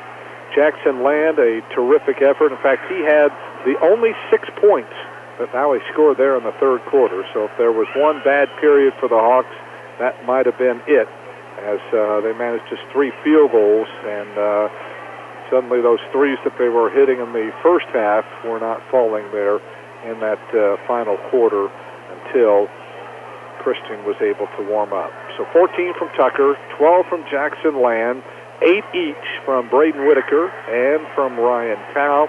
Cole Cooper came off the bench to score 5. Trenton McElfresh had 4. And Isaac Carnes had a basket and a foul shot for 3. Only Zach Carnes did not score tonight, but he hustled, played defense strong, ran the offense well as usual, took care of the basketball. So even though you don't always have to score to be an invaluable asset to your team. So again, good balance, as the Hawks nearly had 4 players in double figures once again, and that is becoming a recurring theme here this season, and I think it will be important for the Hawks. 16-6, Valley led after 1, 30-17 at halftime. They were up 36-28 after 3, and even though Crawford got as close as 6 early in the fourth quarter, the Hawks able to pull away and register the 54-35 victory on the Fast Eddie's Country Store and Deli scoreboard. We'll step aside for a quick break and be back with more of our post-game, including a chat with Springs Valley coach Michael Leachman. Stay with us. This is Springs Valley High School basketball.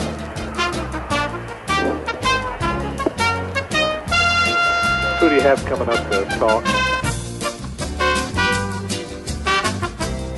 Hello to all you drivers from your friends at Valley Marathon, where 8 pieces of chicken is just $7.99 every day, including Sundays. Quality Marathon gas, and now we're cooking fried chicken daily. 2-liter bottles of Coke and Pepsi, only 99 cents this month at Valley Marathon in West Baden. The folks at Denbo Funeral Home in English salute the Crawford County Wolfpack. The Denbo Funeral Home on State Road 64 in English, with Jay Brocksmith, co-owner and funeral director, serves all faiths and offers pre-arrangement planning and website memorials. Find out more about the benefits of pre-arrangement by calling Tina Baker, administrator, at the Denbo Funeral Home in English or the Dillman Green Funeral Home in Marengo. Call today, 338-2558. The Denbo Funeral Home in English and the Dillman Green Funeral Home in Marengo.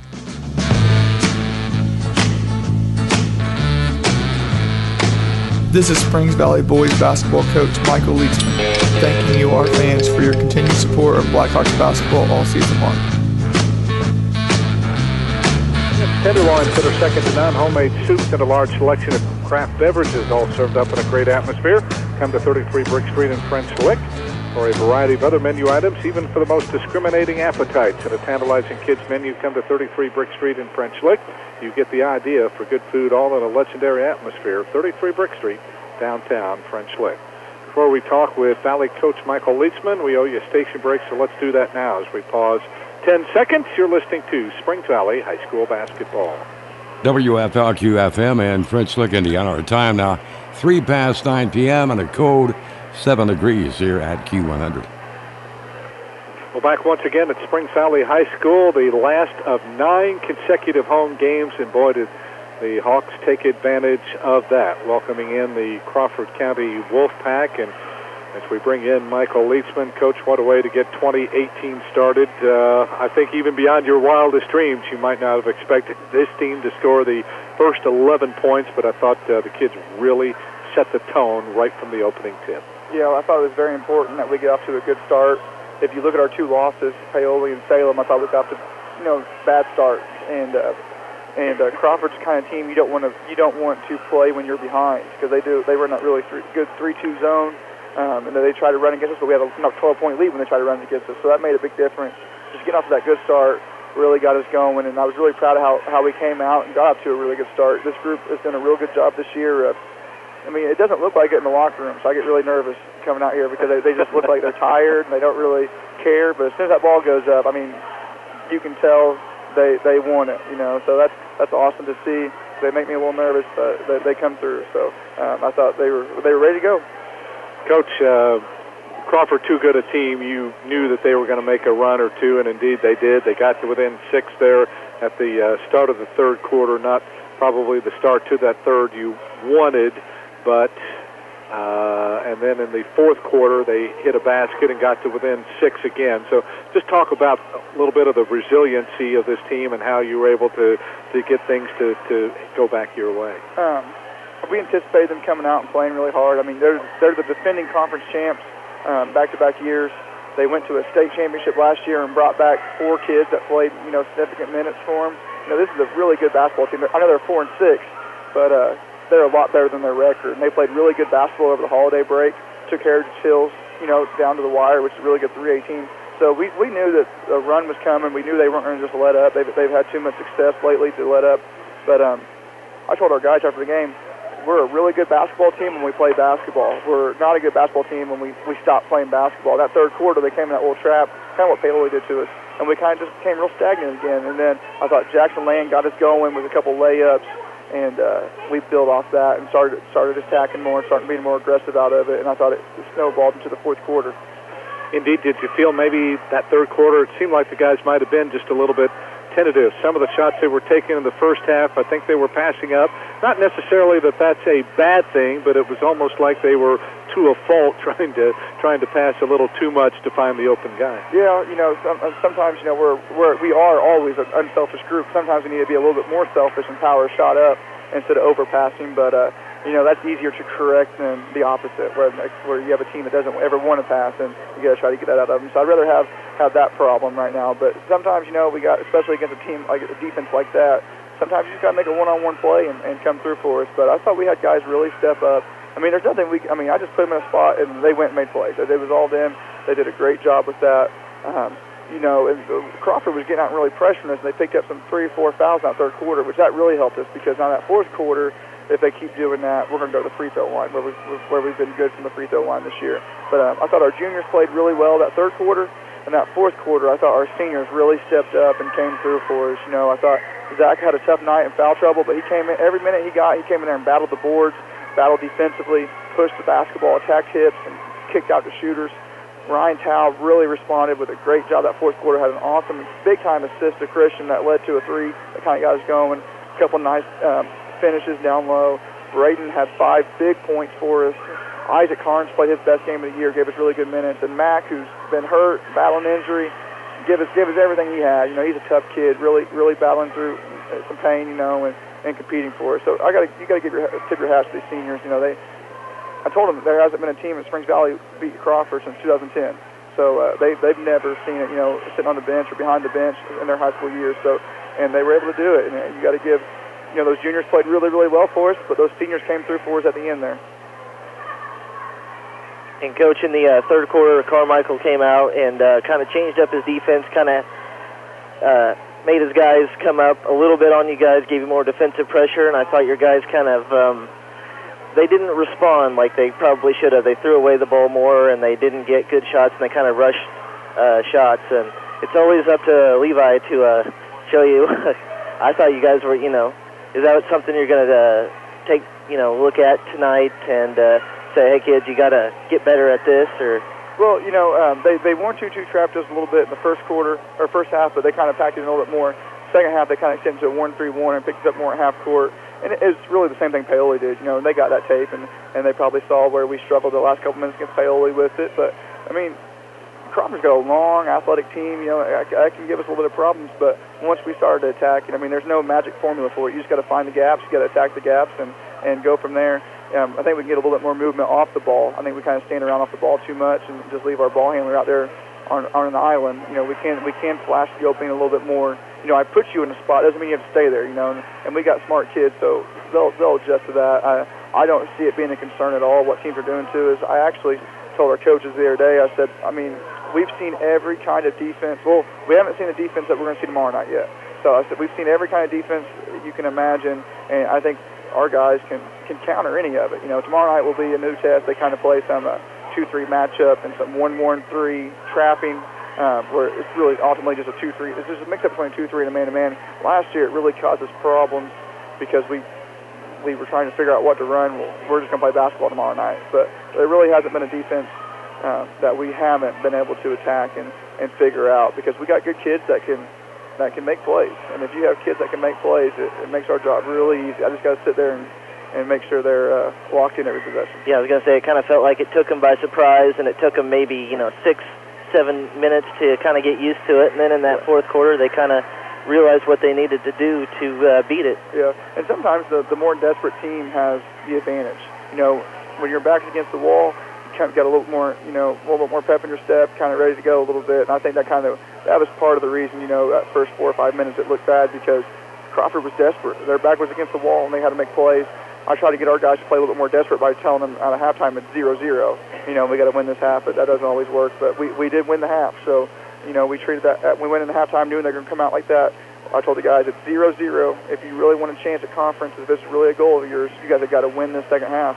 And even though we got outscored by 5 that third quarter, we were able to outscore them by 11 to win that second half. So I thought that was important. Coach, again, the balance on this team just continues to not amaze me, but maybe more impress me. But even farther than that, certain guys step up at certain times. Jackson had the only 6 points in the third quarter. And then who knows, when your lead's down to 6, Christian comes in there and pops those back-to-back three-pointers. Suddenly it shoots the lead back up to 12, and now you can at least maybe breathe a little easier, maybe not totally. But, again, it is amazing how these guys are able to kind of feel one another out and know who's got the hot hand, getting the ball to that open guy, and they're stepping up and, as you said, making the big plays. They are really good at that. That is just being a basketball player. It just comes natural to these guys because they're born basketball players, and they know who to find.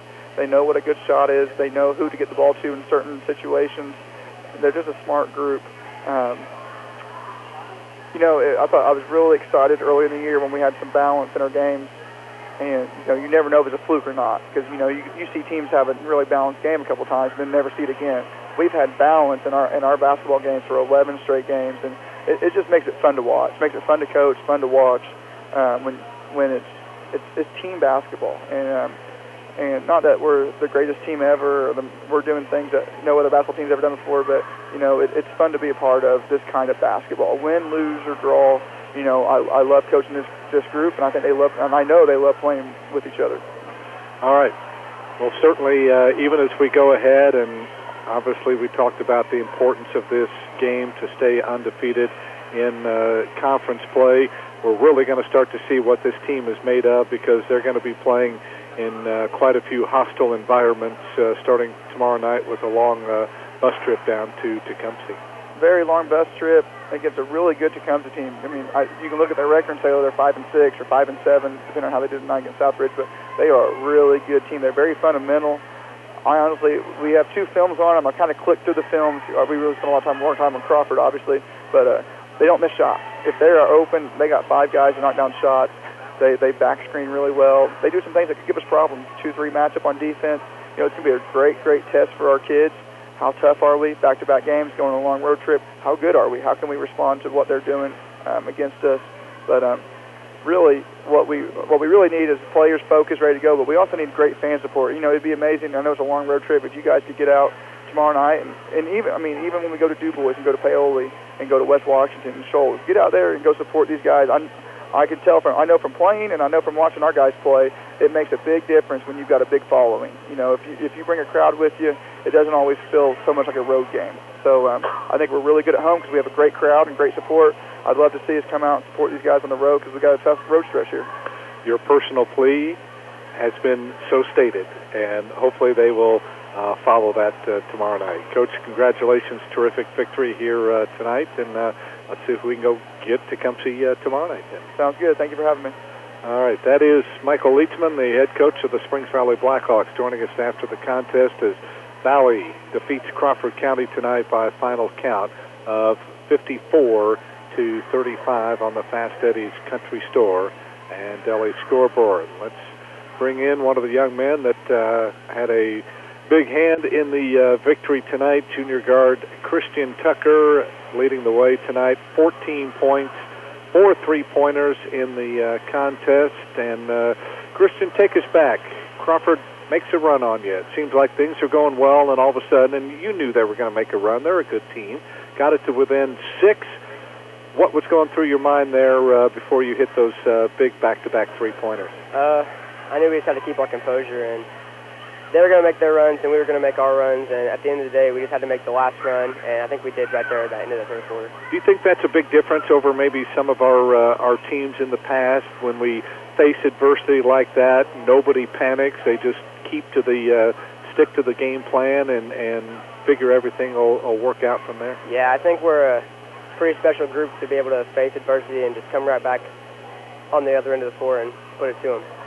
Because let's face it, your three-pointers helped get you that nice lead there at halftime, but all of a sudden there in that second half, things weren't kind of going as well. So what do you have to do to kind of overcome situations like that?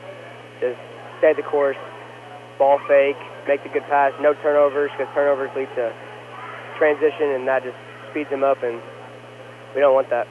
How did you feel the guys handled that half-court trapping pressure that they applied? We struggled a little bit early on with it, but then as we kind of attacked more, we kind of, whenever we stall, that's when we aren't the greatest, but whenever we attack, that's when we're the best. I just love the way this team is so unselfish, and I was talking to Coach about the fact that at different times during the game, you have different guys step up. You know, Jackson had the only 6 points there in the third quarter. You kind of got us started there in the first quarter, too, had those big two three-pointers there in that fourth quarter.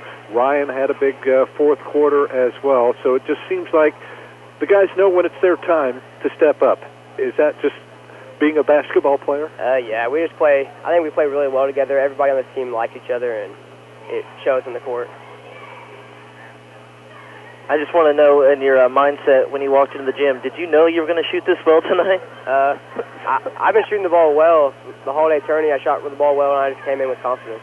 Is there just something about really, really cold weather that makes you on fire? Because, I mean, the last couple of weeks, you know, you've been on fire, and it's been really, really cold outside. I better stay cold then.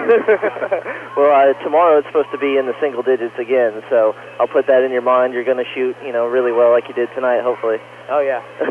Christian, guys are going to have to do pretty much an about-face. 9 straight here at home, and now you're going to go on the road for 6. So how do you change that around and develop that road mentality? We just got to stick together, and, I mean, it's a lot easier playing at home than it is on the road. We just got to, they're going to make their runs, we're going to make ours, and we just got to make the final ones. Got to ask you, for the road trips, especially the long ones, and it's going to be over an hour down to Tecumseh, what do you do on the bus to kind of get yourself mentally ready for the game? I listen to music the whole way there, pretty much. Is that what most of the guys do, or do they sit and laugh and cut up? And sometimes we talk, but I try to listen to music, keep me focused. There you go. Well, terrific effort tonight, young man. Keep up the good work, and let's go get them at Tecumseh tomorrow night. Thank you. Christian Tucker, junior guard, leads the team with 14 points tonight, including 4 three-pointers, 2 of them there in the fourth quarter, as the Hawks were able to double their advantage from 6 to 12, and really that was the biggest turning point of the contest there, as the Hawks were able to stave off the rally from Crawford County. Adam, what happened to the final numbers? I've got them right here. You got them buried there somewhere, don't you? I know, we got a slew of paperwork here, so... All right, go ahead. So as far as the final game statistics, the Springs Valley Blackhawks shot really well tonight. They were 19 out of 34 for 56%, 11 of 22 from two-point range, and where they really burned this Crawford County Wolfpack, 8 of 12 from beyond the arc, 67%, 8 out of 11 from the free throw line. For Crawford County, they didn't shoot so well. They were just 7 out of 33 for 21%, 4 of 14 from three-point range, 6 for 19, 32% from two-point range. They were 11 out of 16 from the free throw line. 20 total rebounds for the Hawks, 2 offensive, 18 defensive, 19 for the Crawford County Wolfpack, 4 offensive, and 15 defensive rebounds. 10 turnovers for the Hawks, 8 for the Wolfpack. No ties, no lead changes, as Valley had this one from the get-go. Let's look at some of the individual numbers for the Hawks. The man we just interviewed, Christian Tucker, on fire. He was 6 of 9, but get this, 5 out of 6 from beyond the arc. The only one he missed was in that third quarter when the team really didn't shoot too well from beyond the arc. some of the other leaders, 4 out of 9 for Jackson Land. He was 3 of 6 from 2-point range, 1 of 3 from beyond the arc. And Braden Whitaker, 3 for 7. For the Crawford County Wolfpack, Matt Dearborn was 3 out of 6, all from 2-point range. 3 of 10 for Gavin Coleman, 2 out of 8 from beyond the arc for him. As far as the leading rebounders go for the Hawks, it was Ryan Towle pacing the way with 5, Jackson Land and Christian Tucker, 4 each, Braden Whitaker and Zach Carnes, 3 apiece. For the Crawford County Wolfpack, Matt Dearborn led the way with 6, and Nick Stroud had 4, and Gavin Coleman, Christian Carlton, and Noah Adams all had 2 apiece. And those were the final stats as Springs Valley wins this one 54-35 on the Fast Eddie's Country Store and Deli scoreboard. So a solid win for the Hawks, and moving into some uncharted territory, at least in the last few years. It has been quite a while since the Hawks have won their first 4 conference games, but it puts them in a position where they continue to control their own destiny. They'll play Tecumseh tomorrow night to begin a 6-game road trip, and then head over to West Washington Friday night, a team that they beat by 16 just last week in their holiday tourney. Final again, 54-35 on the Fast Eddie's Country Store and Deli scoreboard as the Hawks take out the Wolfpack. Back with some final thoughts on tonight's game in a moment. Springs Valley High School basketball.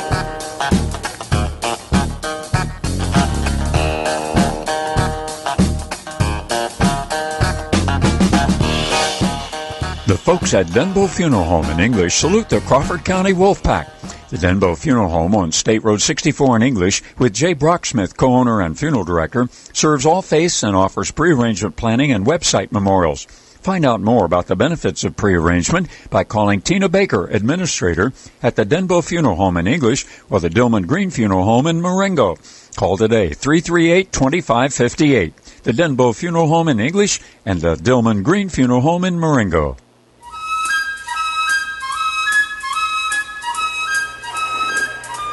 Chicago's Pizza, good. Stop by Chicago's Pizza on the Boulevard in French Lick for the salad bar lunch, 11 to 1:30, Monday through Friday. Salad, pizza, breadsticks, and drink, all for $7.99 at Chicago's Pizza in French Lick. Back for the final time at the Hawks Nest in French Lick, where Valley able to finish up their 9-game homestand at 7-2, with their only losses coming to Salem, a 3A squad, and, of course, to a team that had moved into the top 10 in Class 2A, the Paoli Rams, still undefeated going into their game here tonight.